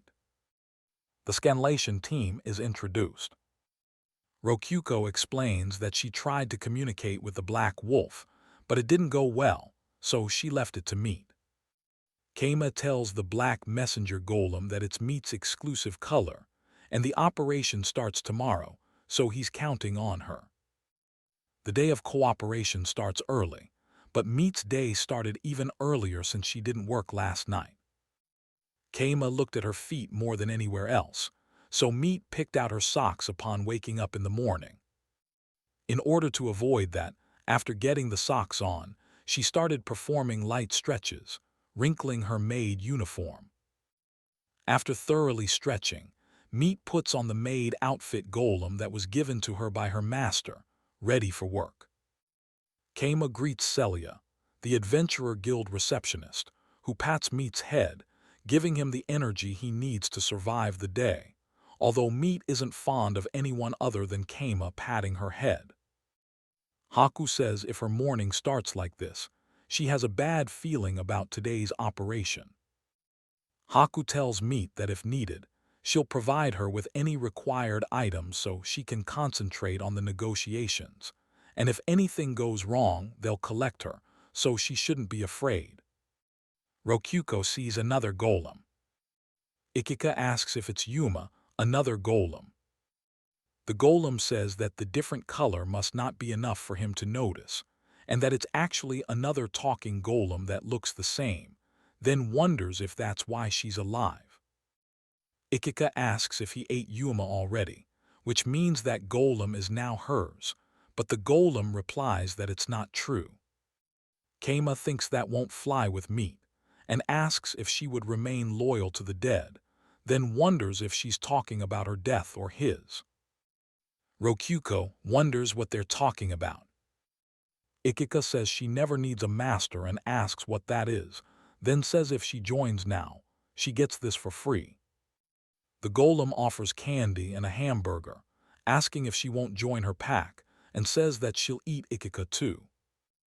Haku asks Meat if everything is okay, observing that Rin seems enraged and that's a bad sign. Then Rin says if Kama wants to rule him, he should defeat him first. Rokyuko sees that Rin will join Meat's pack and offers candy. Haku welcomes Meat back, saying Rin was just being shy, then says there's no way he'll talk with them after that. Kama recalls that Meat said she knew the wolf language, but the conversation went wrong and the negotiations failed, then asks if she was being literal when she said she could understand wolf language. Rokyuko explains how the conversation really went, adding that Rin said he'd consider joining if Kama beat him in a fight, so it wasn't a total bust. Ikika asks what it is this time, noticing another new one and telling Rin she has something to talk about, while Uma asks why this is a nice place to live. Uma asks if the black golem is also alive because she ate the last one, then asks if she should eat this golem again to find out. Kama says that wasn't enough to kill her, asking why she asks since it didn't taste that good, saying golems are made from clay. Uma says unique monsters might be interesting and thought they would taste good, wondering if they taste like strawberries, then offers Rin some food made by Kinu, saying it's delicious. Ikika says she'll leave the food there, and if Rin feels like it, he can eat it, then tells Meat to pull herself together, saying that she heard Rin would join their team if they beat him in a fight. Ikika doesn't know what to do because Rin isn't listening to her, thinking she has to make up for telling Meat to leave everything to her. Rokyuko thanks Kama for his hard work, and Kama thinks of a way to defeat Rin to make him one of them, since Rin's presence has shot up their daily DP intake enormously, then asks what the food is. Rokyuko says it is mealtime, saying the tamagaki inside was a surprisingly good combo with the rice. Rokyuko offers Rin a golem onigiri with magma inside, hoping to spice things up and see if it affects him.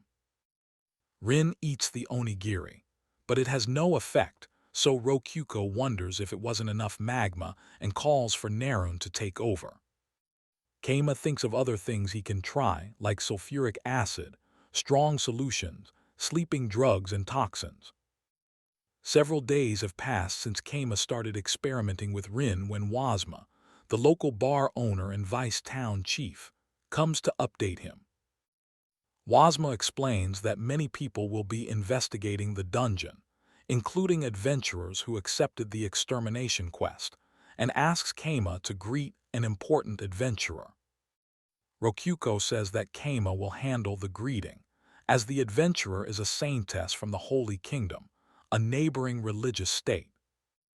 Rokyuko says that the saintess is the symbolic leader of the Holy Kingdom, so she isn't worthy to meet her, also mentioning the saintess wants to talk to Kama personally. It is explained that the Church of Light vehemently rejects the very existence of dungeons and wants them destroyed. Kama greets the saintess, introducing himself as Kama, the mayor of the village. The saintess greets the mayor and introduces herself as Alka Lu Lithium Nike Hydride, but asks him to call her Alka. Kama asks the saintess about the reward for completing the quest, and she says she wants permission to destroy the dungeon core. Kama says that destroying the dungeon core is not possible, as it would be a death sentence for the village, while the saintess counters that letting the monster run free would also be a death sentence. Rokuko is surprised that Kama turned down the saintess's offer, which included a second-class plot of land. The saintess is confused about why Kama rejected the offer, stating that the dungeon is property of the Empire, and they don't have a say. The saintess waves goodbye and leaves. Kama notes the saintess was serious about the land, and that it took her 20 minutes to leave, while Rokuko mentions the high land prices in the capital, and that she prefers the inn's meals. Kama wonders if the saintess will enter the dungeon as an adventurer, or if she was just looking for permission to avoid blame or justify herself. Rokuko states that inns are businesses, and that the dungeon will continue to bring them profit, so giving permission to destroy it would be foolish. The attendant mentions that the room was nice, but Rokuko says she makes a living operating the inn and refuses to give the saintess permission to destroy the dungeon core, even for 50 coins. Kama refuses the saintess's request, telling her to get permission from the emperor, and says he will enter the dungeon. Rokuko calls the saintess an annoying customer who looks like trouble, and notes that she was watching Kama's room, hoping the saintess would get rid of the monster. Someone notes that the saintess should be about as strong as a B-rank adventurer with 250 DP a day, and wonders if they should watch over her, but then they get a notification saying she died. Kama asks if Rokuko did something, but Rokuko denies it. Then Kama notices the saintess turned in the light and disappeared, so he asks Rokuko to open another map and look for anything suspicious. Rokuko finds something with 225 DP located inside the inn, in a regular room. The saintess, in a room, asks where she is and apologizes for being subjected to this squalor. Haku realizes the saintess has a power that lets her revive after death, which could be bad, comparing her to Feni and saying she can unlock the power of trial and error. Rokuko says she'll have to keep the traps from changing each time the saintess dies, wondering if she can do something about it, and Kama mentions Earth had many things like her. Kama says they can try something, bringing a confirmation that seems to be the weakest point, and offers his right arm for her to try, but she spits it out, saying it tastes awful. Kama realizes her weakness is salt, and that she tastes so bad because of stress. Then Rokuko agrees that he is already as good as her follower. Kama tells her that she tastes bad, but he's flavoring it so he doesn't get bored. Then he says he'll get rid of whatever is causing her stress. Rokuko thanks Kama for his help, appearing grateful. The story goes on. Haku explains how she made Rin their ally by feeding herself to him, but admits his presence in the room is stressful for her. Ikika is surprised to find herself in a bathroom, questioning if golems even use toilets, while Haku offers to show her. Kama sighs in relief, saying he just has to do something before leaving. Kama asks if she wants something warm, but then says he will leave the room to her. Ikika tells Haku to let the maid golem handle the temperature, saying she can make any room warm. Haku says she successfully moved Rin away. Haku says it feels awful to see Kama treat a core like that, but Kama says they had no choice. He explains his plan to touch the dummy core and collect the poop so it appears to have been sucked into the core. Celia thinks that the saintess can't go any further unless she defeats him. She recalls the Saintess going to the dungeon every day, dying and resting in the grand suite, repeating the process. Rokuko asks if she will now give permission to destroy the dungeon core, but the Saintess refuses, saying the Empire owns the dungeon. Rokuko thinks the Saintess is the worst enemy she could imagine. Keima thinks it's best for him and Shinto to keep their distance for both their safety. He's surprised the Saintess would reveal the secret of her immortality so easily, and asks Wazma if he knew about it. Rokuko wonders if the Saintess is testing them or if she's just careless. She also thinks the Saintess might suspect Keima is a dungeon master since he keeps denying her. After that, the Saintess dove into the dungeon again, and Meat explains that she specializes in conquering dungeons solo, learning with every death, and has many useful skills. Keima decides to take a break, noting that storage allows for exploration without worrying about water or food, and wonders if he should go a little deeper today. Keima reflects that the Saintess also has dungeon traps detection and mapping skills, but strangely enough, dungeon traps detection hardly works in this dungeon. Haku is on the 7th floor where there is no response from dungeon traps detection near the spiral staircase, and she expects there will be traps based on past experience. Suddenly, the walls close in on Haku. Haku is caught in a fearsome trap, and without any healing, she decides to take a short break. To be continued. Rokuko recalls that they managed to convince Rin to move to another room, conveniently stopping the Saintess from going any further into the dungeon, and it was a very short fight. Rokuko says the monster they're hunting did her in.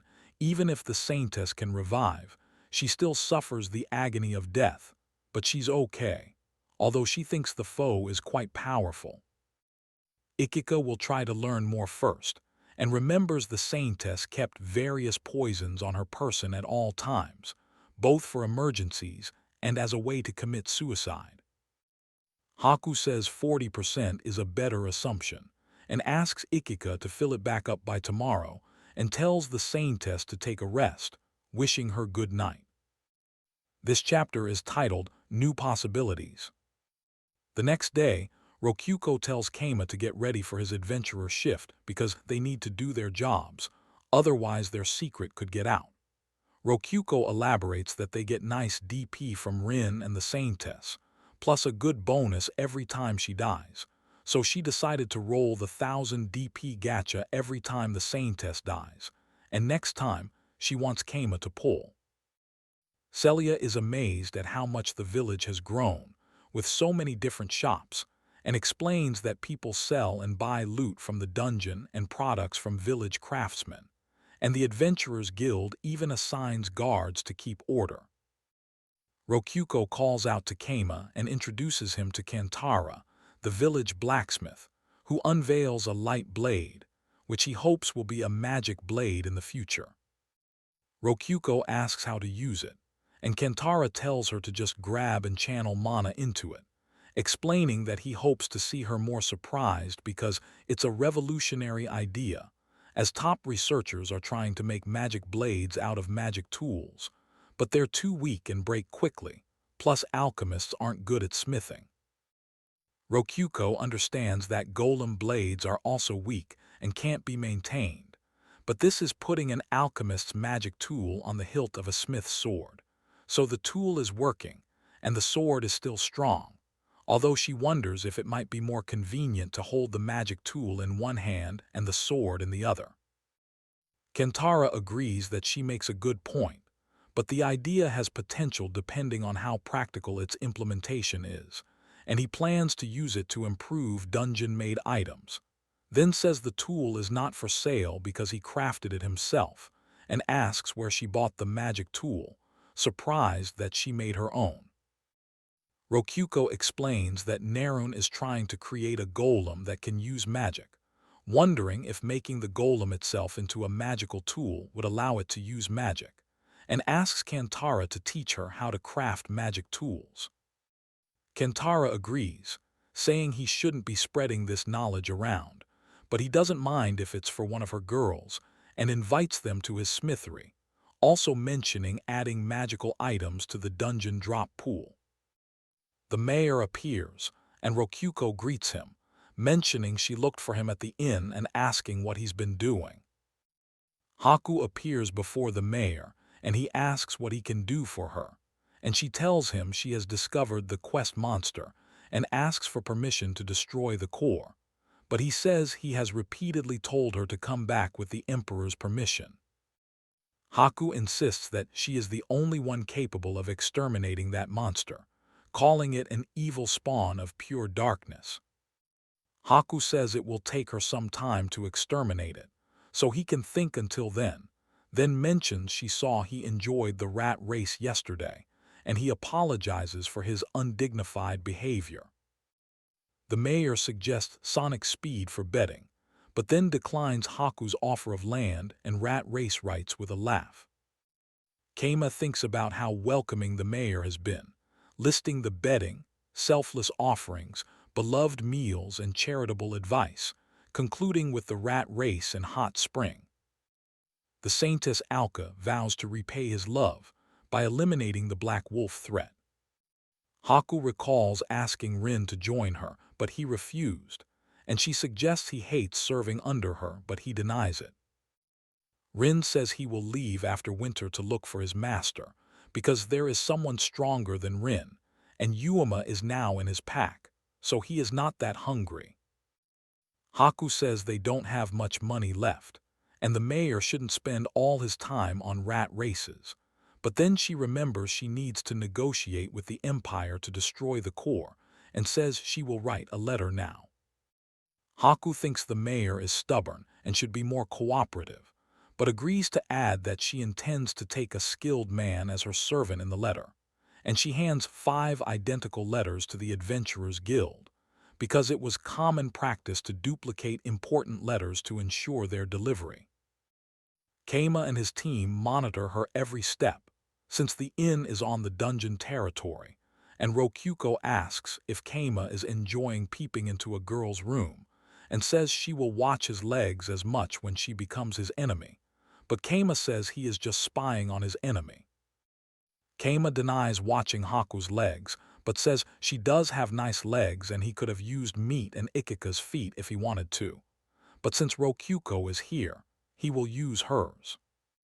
Rokuko thanks him for his concern and tells him to compliment her more, then asks Keima what he is going to do to make sure the money never arrives, and Keima says once the letters are out, it will be hard to sabotage the delivery, but Rokuko asks if he is okay because he seems sick, and suggests they could fix the seal with his magic.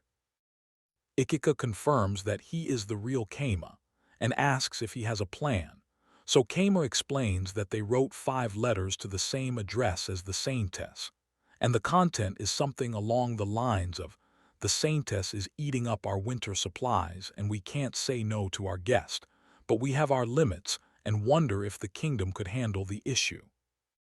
Keima explains that the imperial authority comes in because Rokuko is Haku's sister, and adventurers will take both letters to the same address for double the reward, but no one will bother to read a letter from the mayor of a nameless village, so there is no need to sabotage the Saintess letters, and if his letter doesn't arrive, neither will the Saintess, so the result will be the same. Rokuko says Keima is unlucky, and she will spin the gacha twice, exclaiming with excitement.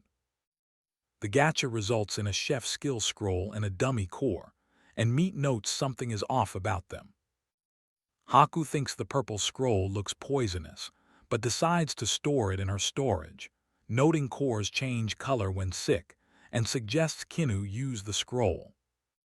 Keima explains the skill not only allows one to cook better, but also instantly, asking if it is some kind of culinary spacetime magic, and asks Kinu to make something for him.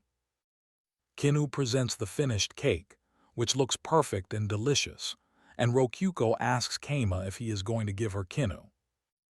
Keima notes the cake would have taken an hour of work for him to make, but Kinu already ate it and says it was very sweet, lamenting that he didn't get a piece. Rokyuko offers Keima a piece of the cake she saved for herself, telling him to open his mouth. Rokyuko says she is too embarrassed to do this in public, but wants the cake, asking where Rokyuko got it from and demanding a fork. Keima thinks Rokyuko is getting smarter and wonders if her level has increased, then asks Kinu to make another cake, which Kinu already expected. Haku tells Rokyuko to hurry up and get it done, telling Keima to open his mouth because he cannot beat them. Rokyuko decides she will just take the rest of the cake. Rokyuko remembers Keima's compliment, saying the cake tastes like it's from a bakery back in Japan. Rokyuko realizes sugar is a luxury item and decides to charge 10 gold per piece, planning to sell it to the Saintess, who is low on money.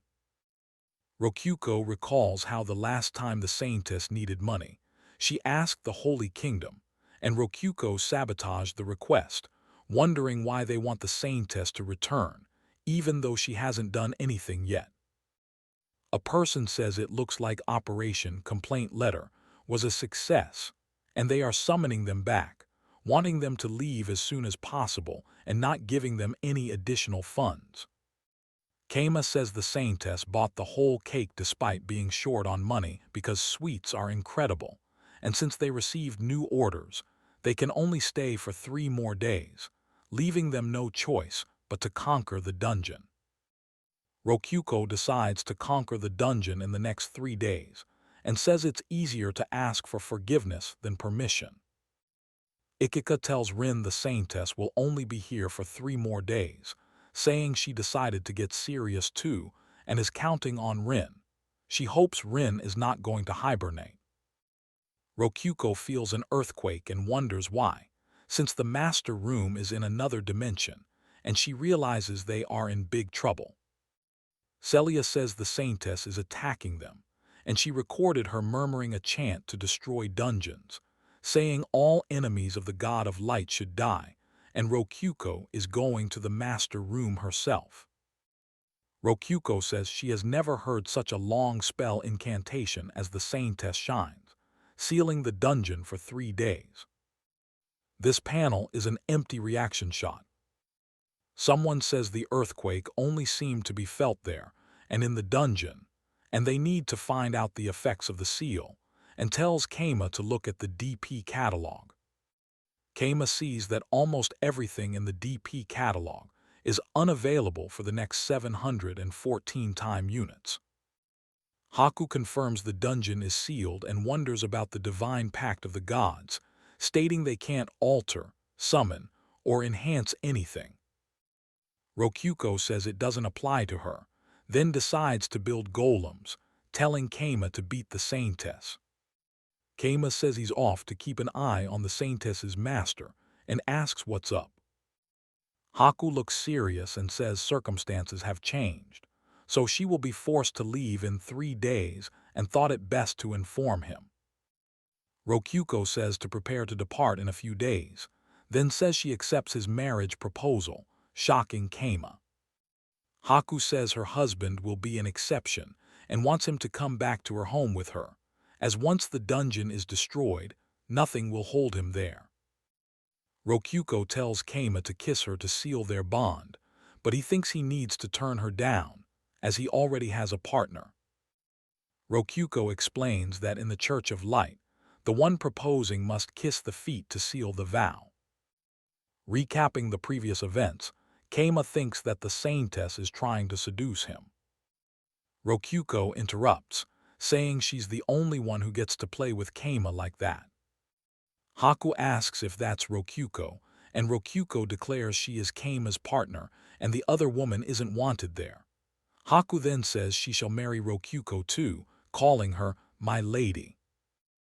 Rokyuko insists that neither she nor Keima will ever leave, and Keima thinks Rokyuko is so cool, wondering if he might be falling for her.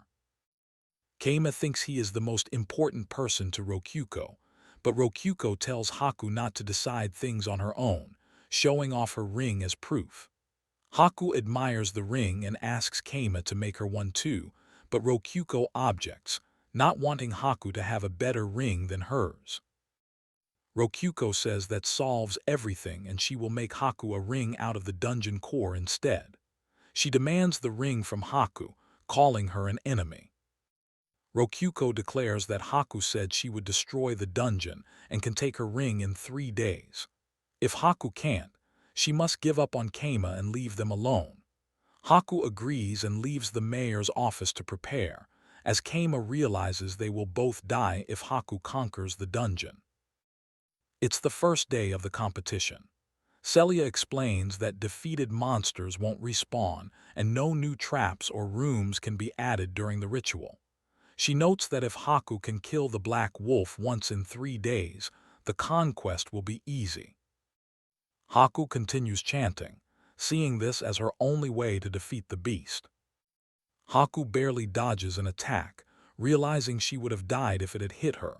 She knows she can't keep this up for long. Haku realizes she needs to end this quickly to survive.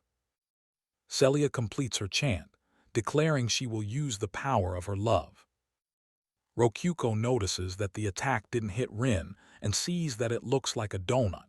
She realizes they are getting DP from the Saintess, though he looks strange but alive. Someone wonders if the Saintess can kill Rin and realizes this is the attack he felt he needed to avoid. They didn't know she had such a backup plan, but it seems like it can't be used often and requires a lengthy chant.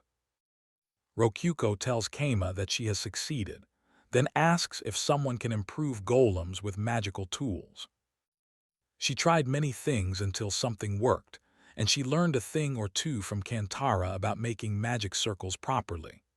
Rokyuko, who was only able to create shining magical tools at the start, created several prototypes, including a fire golem, a sand golem, and a water golem. A golem with hot water coming out of its eyes is presented, which Rokyuko calls a technological breakthrough, as there isn't any hot water magic. She reveals the trick. Rokyuko explains that she activated both the fire and water magic circles and carved 2 magic circles instead of 1, creating a golem that produces hot water. She asks how many small magic circles someone can make, and Nerun answers about 10 per day at half size. Nerun says that if they are 1/10 the size, they can make 200 a day, though it seems impossible to be so precise and make so many. Keima declares that they will make a golem that can use magic to fend off the Saintess, calling it Project Gargoyle. Rokyuko agrees that they will make tons of golems that can attack with magic. She will show how to mass-produce the magic circles, starting by softening the iron with Create Golem. After the original version is removed, the clay is pressed into the mold and allowed to harden. Then, the magic circle of the original version is pressed against it to make a mold, creating a magic circle exactly like the original. Keima says wax seals are basically just stamps, and someone should have come up with something similar. He adds that it would be more efficient to make a mold to mass-produce the molds. Keima asks if she managed to cast Judgment Ray. Lady Alka confirms she did, but it drained all her mana, as king rank skills bear a heavy cost. She says she landed it just before being eaten alive, adding that king rank magic like Judgment Ray, which can destroy entire armies, proves her love and victory. The next day, Ikika is shocked to see the monster is still alive despite the hole she clearly saw in its chest. She wonders if it's immortal. Haku states that the beast is not a dungeon monster at all. Haku explains that monsters tend to be of the same species as the dungeon boss, and that dungeons usually have a theme. She notes that beast monsters have nothing in common with earth element creatures, and that this dungeon relies heavily on golems, goblins, and jellas. She adds that it's not affected by Trinity but also can't revive, so the beast is a wild monster with unmatched regeneration power. Celia thinks that if she defeats it once with king rank light magic like Judgment Ray, it will not come back. She wonders if there is enough time, but nevertheless, she will kill it with the power of her love. Ikika is shocked that the monster keeps moving even without a head. That evening in the Saintess's room, Rokuko wonders what she can do, as she feels like she's running out of time, deciding to at least enjoy the inn until the last moment. Ikika thinks that if it were only Keima, maybe he would have come back with her, but Rokuko is too possessive to keep them apart. Keima asks if the Saintess is tuckered out, and if she's after his master, reminding her that his master already has Rokuko. But the Saintess replies that church doctrine says to share as much as possible, and she wants to properly answer his proposal to work here. Rokuko says that the Saintess won't be able to show the glory of the Holy Kingdom because the unknown black wolf is too strong, but she should give it her best shot. The next and final day, a character notices a wall that wasn't there before, and he notes that the dungeon shouldn't be able to change due to the Trinity, but his mapping skill shows 4 corridors. A voice says, "You hear again, human."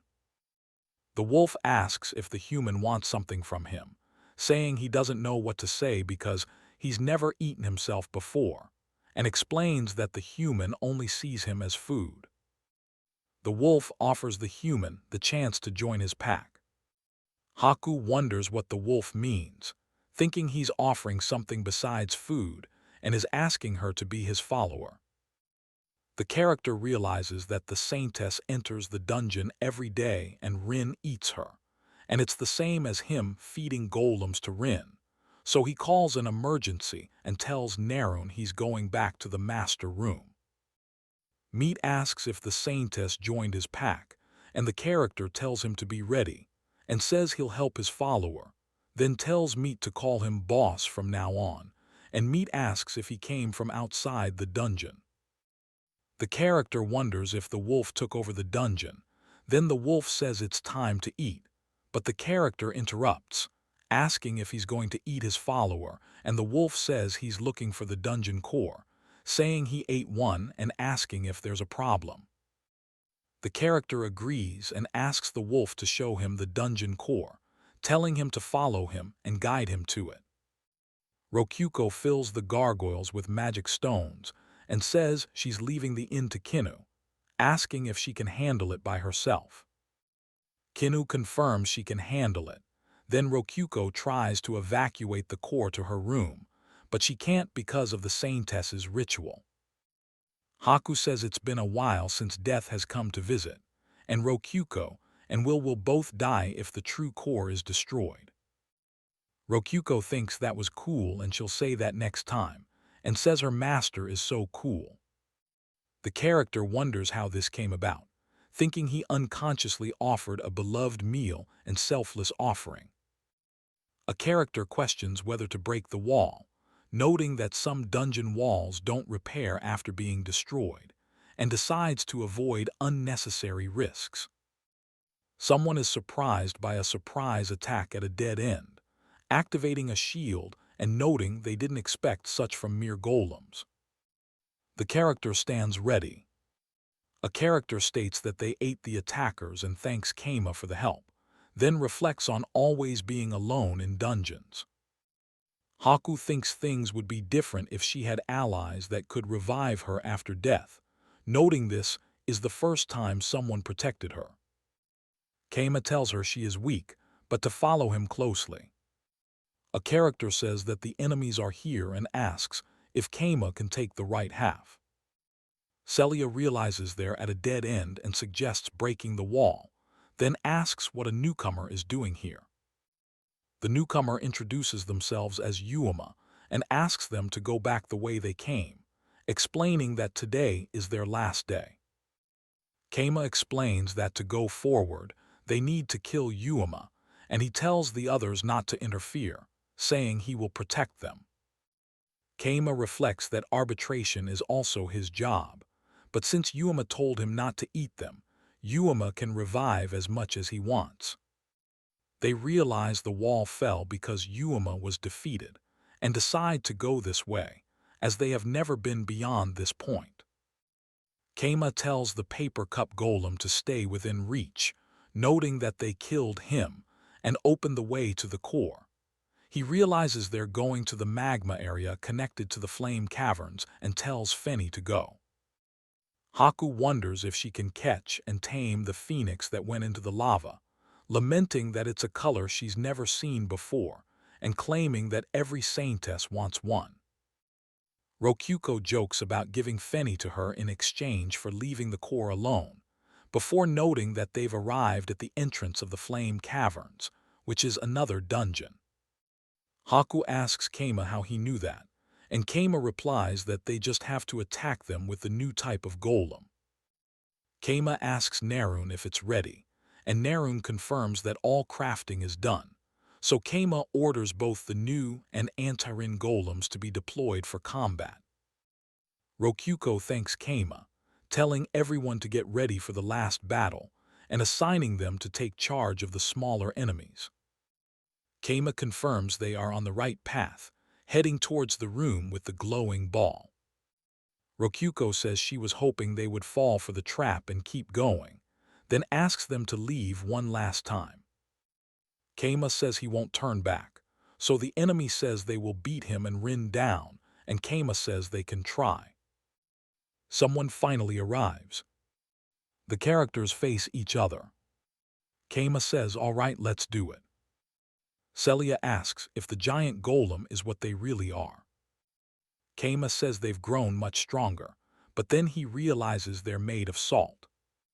Keima tells her to feel free to eat them up, but then he wonders if the horses are also made of salt.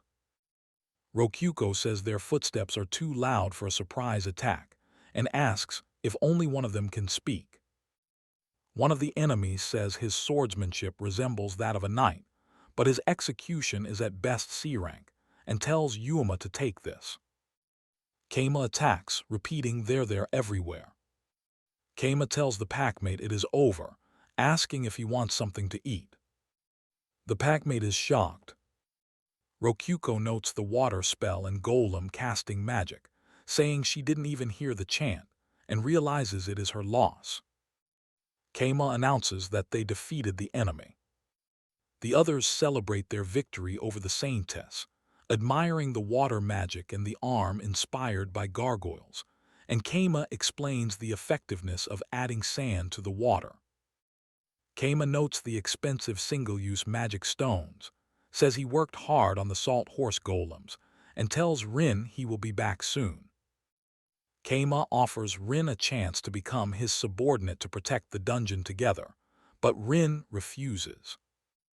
Rin says she should have done this from the start and tells Keima that if he doesn't want her to join him, he can leave, but because he won this time, he can stay in his room if he wants. Rokyuko asks Keima if it's all over, and Keima confirms that it is. The next day, with an hour left in her trinity, the saintess apologizes, saying she must return to her homeland, and thanks Keima for everything. Haku says she wishes it didn't end here, but she doesn't have any more time, so she asks Keima to close his eyes and kisses him. The saintess says she must be going and gives her best regards to the boss, offering cream puffs as a souvenir for 1 gold coin each. Someone says they're going to sleep for about 3 days straight, and that peace has returned to the dungeon. Rokyuko wonders where Keima is going, saying she came yesterday afternoon and was waiting for him to wake up. Haku tells her sister that Keima was working really hard, so she agreed to let him rest, then asks Keima to tell her about what happened. Keima says that even though he calls them his pawns, they're both ordinary humans who know nothing about dungeons. Then Haku asks him about the ring he gave Rokyuko. It is day 354 since Keima was summoned to this world, and spring has come. Keima explains that if you hit an enemy with the gravity bomb, they will die. Keima tells him that the gravity bomb won't work on him, gives him more, and tells him not to die until he comes back. Rokyuko feels relieved that Rin is gone, but acknowledges that their DP income has decreased, then praises Keima for his hard work. Rokyuko tells Keima that she will kiss him as a reward, but Keima says not to force herself. Rokyuko pulls Keima closer, but he ends up crushing her head. Keima says that he missed. Rokyuko says that she will kiss him for real next time. The story is to be continued. Keima thinks about how he has been in this world for a year, and at first, there was only the dungeon. Someone tells Keima that the dungeon core meeting is soon, and asks if he is going somewhere. Keima says he will be back in 2 or 3 days. Keima is asked what the meeting is for, and he replies that it is to see the other cores and their DP rankings. Keima arrives at the dungeon core meeting place, which is outdoors this time. Rokyuko thinks to herself that the dungeon cores have factions and are hierarchical based on ranking, and she is at the bottom every year. Cores 650, 651, and 652 tell Rokyuko that she is arrogant and an idiot bottom ranker. They ask why she is still around since they are all from the same batch. They tell her that they cannot hear her from the bottom and ask what she is talking about from down there. They surround her and tell her that this is what she gets for being the weakest and that nobody cares about her. Rokyuko thinks that she must listen because Father's speech is about to begin. He tells everyone that he hopes they have been well. Rokyuko thinks it is always nice to see Father, the creator of all cores, whose identity is shrouded in mystery. Father asks if there are fewer of them this year, calling it a tragedy. Rokyuko thinks that naturally born humanoid cores are targets of envy. Father asks Core 1 what he thinks about making new children.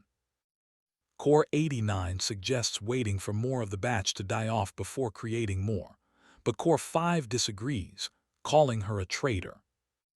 Father decides to wait until 50% of the batch remains before creating more, telling Core 5 not to go overboard. Father asks Core 1 for his thoughts, and he says that Father should do what he thinks is best before announcing this year's DP rankings. Someone asks who is the lowest this time as Keima thinks he has come so far in only 1 year. Rokyuko notices that the display has changed to only show her personal DP, which is over 9,000. Rokyuko sees that she has moved up to 321st place, while Core 6952 has moved up to 322nd, and another core is now 310th. Rokyuko gloats about beating the other cores and rising to 321st place. The cores accuse Rokyuko of lying and cheating to get her ranking, as she was always at the bottom before. The other cores agree that Rokyuko must have cheated to get so high in the rankings after being at the bottom for years, possibly by staging a dungeon battle or getting DP from someone else. Rokyuko gets upset at the accusations. Core 666 tells them to not disrespect the rankings given by their father, or they will be cut down. Rokyuko tells Core 650 to refer to her as number, declaring that they are not friends because she is higher in the DP ranking. A core insists that Rokyuko is a cheater, and that Core 666 should say something to her, suggesting Core 89 probably just gave her DP. Another core questions why they didn't raise their rank by cheating, and accuses Core 695 of getting DP from Core 6. Rokyuko angrily warns them not to insult her grandfather again, and shoves Core 695 out of the way. Core 6 asks Rokyuko what she thinks, commenting that snakes are similar to worms, and notices a ring on Rokyuko's finger, realizing it was a gift from her master. Rokyuko describes the ring as orichalcum encased inside a perfect ruby, and estimates it could be sold for 100 million DP, but she won't sell it because it's a gift from her master. Core 6 says she wants to destroy Rokyuko a little bit, but Rokyuko says it doesn't sound like a joke coming from her. Another core challenges Rokyuko to a duel, not a dungeon battle. Rokyuko asks if Core 6's sword is just for show, then offers to fight her barehanded. Haku arrives, calling Rokyuko's sister, and asks why they must resort to violence, saying they are setting a bad example. Another core coughs and asks if they can't let children play by themselves, calling his core delicate. Another core roars, wanting to join the fight. One of the cores declares she will kill the other for ordering her around, asking for help from Core 6 to destroy Core 89. Keima tells the three to stop, reminding them that duels are not allowed there. Someone suggests the cores show a good example of friendship to the younger ones by shaking hands. Rokyuko narrates that the three leaders of factions that have been at odds for hundreds of years are about to shake hands, calling it a truly historical moment, though the participants found it frightening. Haku says it's good they're getting along, but it would be nice for them to settle the score, and the three juniors are all in the booze group. Someone suggests they form teams for a dungeon battle, with each senior leading their juniors to victory, but they need to talk with Keima. Rokyuko returns from her dungeon core meeting a few days later and asks Keima for help, explaining they will have a three-way dungeon battle. The next day, Haku arrives with much-needed answers about the dungeon battle and asks if he accepts the team battle, to which Keima replies that he is game to do it. Haku explains the rules of the three-way battle, noting that strategy will be very important since they have to fight two enemies simultaneously. Also, junior cores are allowed to bring items. Haku explains that a big problem with these rules is that the senior will be watching their every move, so she wants Keima to keep as many secrets as possible.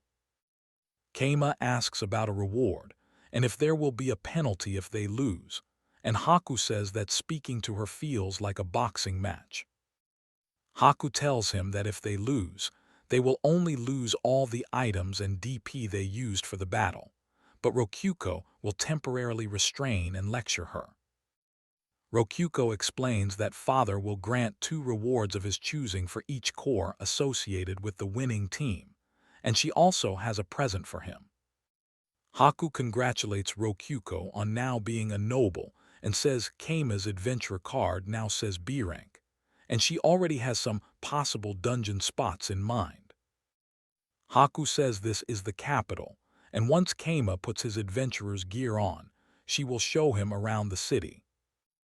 Haku explains that her dungeon area and the source of her DP are all over the horizon, and the imperial capital is her home and a holy city for adventurers.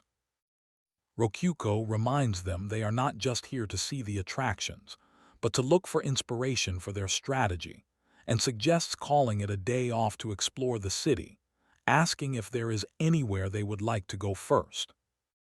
Celia suggests a magic tools shop, the Adventurers Guild, or the underground arena, but Rokyuko wants to buy clothes with her, so they will start with the Merchant's Quarter and then go to the Adventurers Guild. They arrive at the Adventurers Guild main lobby, and someone says they have never seen Keima's face before.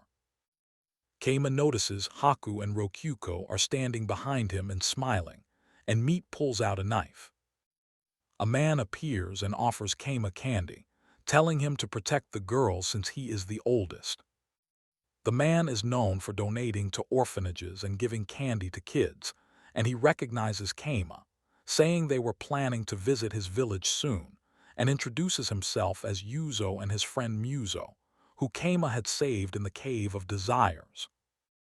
Yuzo and Muzo present Keima with a magic sword that makes everyone sleepy as mana is used, but it also affects the wielder, and Keima says it feels like the sword was made for him.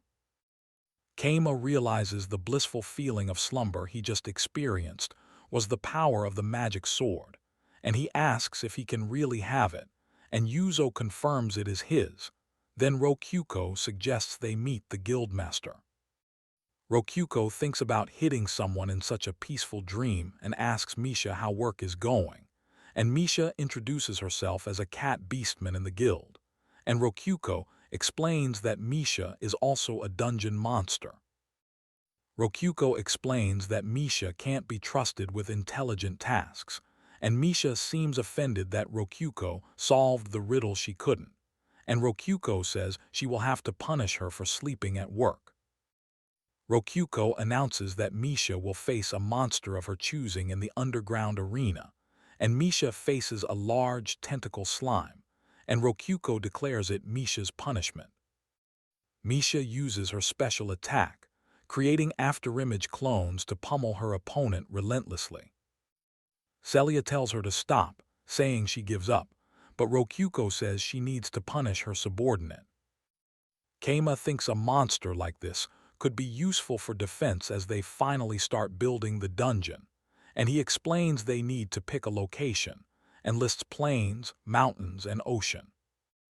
Haku recommends the mountain due to the native monsters and resources, while plains are cheap for undead, and the ocean could become a resort. Rokyuko decides they will build here, stating they have a huge advantage. Rokyuko announces they will build the dungeon there, explaining their advantage is using free ocean water attacks, and they just need countermeasures for unaffected opponents. Keima asks how they plan to build an underwater dungeon since they can't create a room where humans can't survive, and maintaining a giant air dome would burn through their DP. Rokyuko suggests they build a dungeon on the shore south of the beach and then sink it. Keima asks Haku what she thinks, wondering how Rokyuko came up with this idea, and Haku says it would work, but it's unfortunate it would render the dungeon uninhabitable, since dungeons are for killing enemies. Rokyuko asks why she would think dungeons are their homes, saying she forgot Haku is just a human, and then she quotes a saying from another world, "Winners don't make excuses." Haku says the quote suits her well, and Rokyuko presents her other ideas as they work with Haku to figure out the submersion method, monster selection, and possible countermeasures. Haku says they have 200,000 DP and suggests rolling some gacha, starting with 150 spins for 1,000 DP each. She mentions Rokyuko got 4 dragons last time, but Rokyuko's luck proved otherwise. After 10,000 rolls of 1,000 DP, the rest were trinkets, including a flying squid, jewel turtle, potions, scrolls, and other consumables. Rokyuko says she could probably make a ring similar to hers if she put an orichalcum ring on a jewel turtle, then notices an elixir and area heal scroll, saying they alone are worth over 1,000,000 DP. Haku remarks the circle is small, meaning bad luck, and explains the size of the circle indicates the item's rarity, revealing a toon octopus. Keima is shocked by the major prize, saying he's never seen one that large. Rokyuko guesses it's like a skill scroll with multiple charges and suggests Keima try it out, asking what he got. Haku pulls a sleep-level resistance skill, saying it prevents fainting and allows one to go without sleep for a month, which is good for humans but makes it so she can't sleep anymore. Rokyuko congratulates Keima, saying it's time for the epic finale, spinning for 10,000 DP, hoping for a trump card in the dungeon battle. The next day, Keima starts building the dungeon, mainly using new golems to speed up construction, as Rei joins as an apprentice to learn how dungeons work. Rokyuko says she'll send Keima some DP to use as he sees fit, to run the dungeon while he's gone, and Keima thanks her. The dungeon is completed, a 10-story tower-like structure with water gates on the sides, and Keima lets the water flow. Keima says he did everything he could, and now all that remains is to fight and win, because if he takes part, he plans to win. It's the day of the dungeon battle, and the Dragon King team, the Demon Overlord team, and the Great Empress team are all ready. Rokyuko asks if the younger cores have anything to say before they start, and Core 666 challenges Core 695 to a duel. Rokyuko thinks only Core 666 seems dangerous, and Core 695 says he has nothing to say, as victory will be his. Rokyuko says he's pretty aggressive, and then the three-way dungeon battle begins as dimensional gates open. Celia orders her bite snakes and skeleton army to crush them.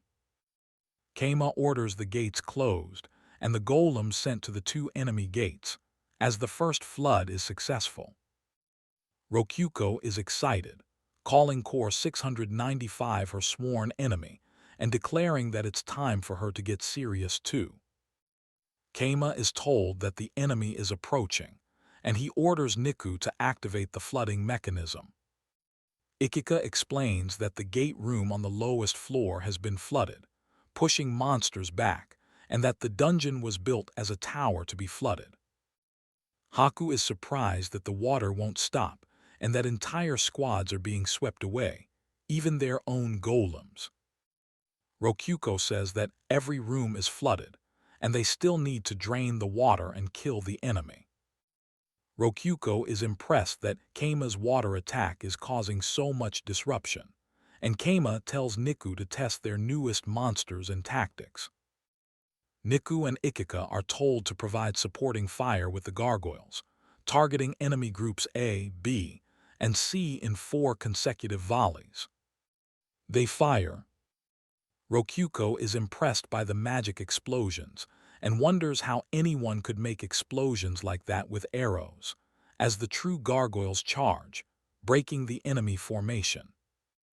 Someone notes that magic golems are quite useful and asks how they are different from the rune golems they used against the Saintess. Haku notes that progress on the first floor of the dragon team is going well, while Ikika pulls back the gargoyles, as the map of the second floor of the demon team is completed. Meat observes that the Dragon King team seems to have already switched to underwater monsters, and that the Demon Overlord team has a scary tongue. Rokyuko tells Ikika to send in the Shark Squad, wondering if the skeletal fish is the boss, while Ikika agrees and sends them in.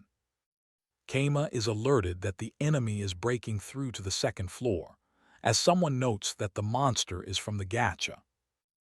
Rokyuko explains their trump card is a slippery slope of slime, and they'll settle this before the boss even gets a chance to appear. Meanwhile, on the Dragon King team's side, the Demon Overlord team's second black armored unit has entered and is rampaging through the battlefield, as Keima notes it's too strong.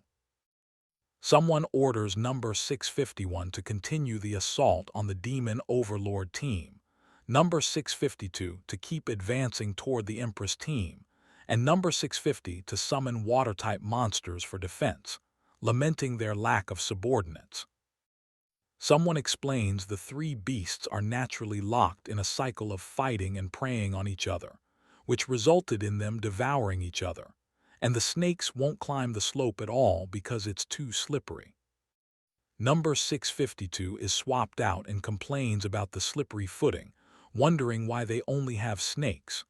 The snakes begin climbing the walls, and one of them bites the black armor. Someone notes that the black armor is almost at the second level.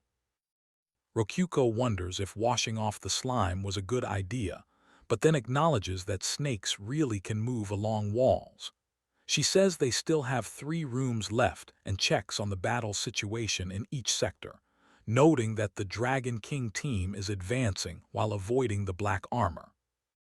Haku observes that in every dungeon, the water flow has disabled the traps, but they still don't know the location of the lowest level or the core. She notes that number 6 isn't going down easily, and neither will number 5. Someone asks if they're letting the enemy into the second floor, and Keima confirms, instructing Niku and Ikika to continue with the operation, and Rokyuko to stop the water flow for now, planning to use DP to mess with them. Rokyuko says the battle is mostly going as planned and tells Keima to lure them to the second floor, stop the water release, and prepare to use DP to mess with them. The skeletons are told to keep moving forward, and someone reports that they eliminated the hard-skinned frog and will continue the search. It's explained that instead of capturing both enemies at once, monsters under direct control were used differently, with Hades' master leading the offense and killing the frog with a single blow.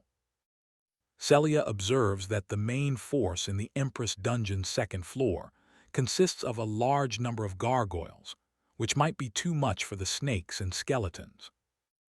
Kama says that they have the numerical advantage, with 5 skeletons per gargoyle, and orders them to attack, disrupt the gargoyles' chanting, and slay them one by one. Someone wonders if the snakes have gone senile, noticing that these aren't their skeletons. Rokyuko realizes those are number 6's skeletons and snakes, and that they mixed poison amongst them. She decides to crush the stone statues and then massacre the snakes. Haku notes the snakes are fleeing from the skeletons, which will allow her to chant her spell properly and create more gargoyles to delay them. Ikika suggests they flood the area again, but Kama sees that the skeletons are holding the line against the water. Rokyuko observes the skeletons' formation, impressed by how quickly they adapt, and orders trash to be sent down the stream to crash into them. Ikika acknowledges Rokyuko's counter-strategy and decides to send more skeletons to the Empress Dungeon to form flood-resistant formations, also summoning bone fish for defense. Someone observes that the 4th floor is like an ocean floor with a submerged area and holes for intruders to breathe, noting the stylish design but warning about traps in the darkness. Kama is surprised, wondering if they are under attack, and asks Grandfather if he can identify the source of the disturbance. Grandfather guesses the threads are made of orichalcum, recalling someone wearing an orichalcum ring, and orders the skeletons to locate every thread, noting they are placed like a spider web around the breathing holes. Water continues to flow. Haku observes that the skeletons are useless now and asks how her magic blade would fare, but Grandfather advises against it, saying even his magic blade would have difficulty cutting orichalcum. Someone declares they will crush the weaklings and reveals they brought the wires, impressed that they managed to craft the thread so thin. They brought the 4 coins Rokyuko had rolled, revealing them to be very durable and sharp along its entire length despite being thinner than a razor's edge. Haku says the 4th floor will buy them some time, and that they should conquer both dungeons while they can, asking Meat how the Dragon King dungeon is progressing. Celia confirms the black armor and engages. Rokyuko tells Meat to retreat and use the Dragon King's monsters as Meat shields, noting that the enemy cut through an iron sword and shield with a single slash. Rokyuko is impressed that Meat only lost half of their forces, saying that the armor is really dangerous, but the second one is on defense. Grandfather is impressed by Rokyuko's wits and schemes. Kama declares that the black armor is finally coming after them, which is bad news. Celia reports that the Dragon King's final boss has been defeated.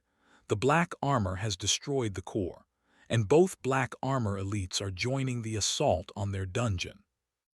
Kama notes that they are in a bad spot, but it's also a great opportunity, as the Demon Dragon King's team is out, and all its forces can join their attack. Kama authorizes the use of Sahajins for assault, emphasizing that every second matters. He then notices the black armors are acting strangely. Kama seems to be in thought. Rokyuko notes that either the core or the master must have appeared. She says she's not a great fighter herself, but she will summon gargoyles and dampen them into the stream. Celia decides it's time to use the giant ball and launches it. Kama describes their secret weapon, a massive sphere of iron obeying gravity, rolling down the slope like a bowling ball. A man exclaims to behold the union between his trap ideas and Rokyuko's dungeon design, as the giant ball is crushing the enemies. Someone wonders why the ball stopped. A figure stands before the massive iron ball. Haku realizes that the enemies melted through the ball and identifies the sword as Core 666's magic blade, asking Rokuko about it. Rokuko confirms that it is Core 666's magic blade, wondering if she is invading the dungeon herself and speculating about her true form. Keima tells Ikika to continue with the Demon King's dungeon and orders meat to the front line, then asks Haku if it will be her fault if Core 666 theoretically dies. Haku says it will be considered a tragic accident and to feel free to murder her, and Keima reveals a secret layer to his trap. Core 666 enjoys the battle of wits and traps, thinking about how she craved a fair fight and that only Core 695 was comparable to her. Her companion asks if it is safe to proceed like this, but she says it is fine and tells him to open the map, pointing out the skeletons marking the wires. They realize the wires mean their enemies can only toss pebbles at them, but then they spot gargoyles and a monster that looks like an octopus. Keima says they are merely called octopuses and orders them to stay on guard because they can hardly see anything. The group decides to keep going, but then one of them suddenly yells, "Stop!" Celia wonders why there are wires here. Keima explains that the intersections of the corridor have revolving floors, and with blinding cover from the octopuses, they rotate 90 degrees. Rokuko declares it checkmate, stating that Keima, the dungeon master, is the winner. She orders meat to flush them now. Celia yells in alarm. Rokuko survives the wires by blocking them with her magic blade, complimenting Keima on his trap. Someone notes that she gave her blade the indestructible trait, using quite a chunk of their allotted DP, but thanks to that, she arrived at the boss room of the Empress dungeon. The chapter starts, and someone believes this must be the boss room, beginning the final act.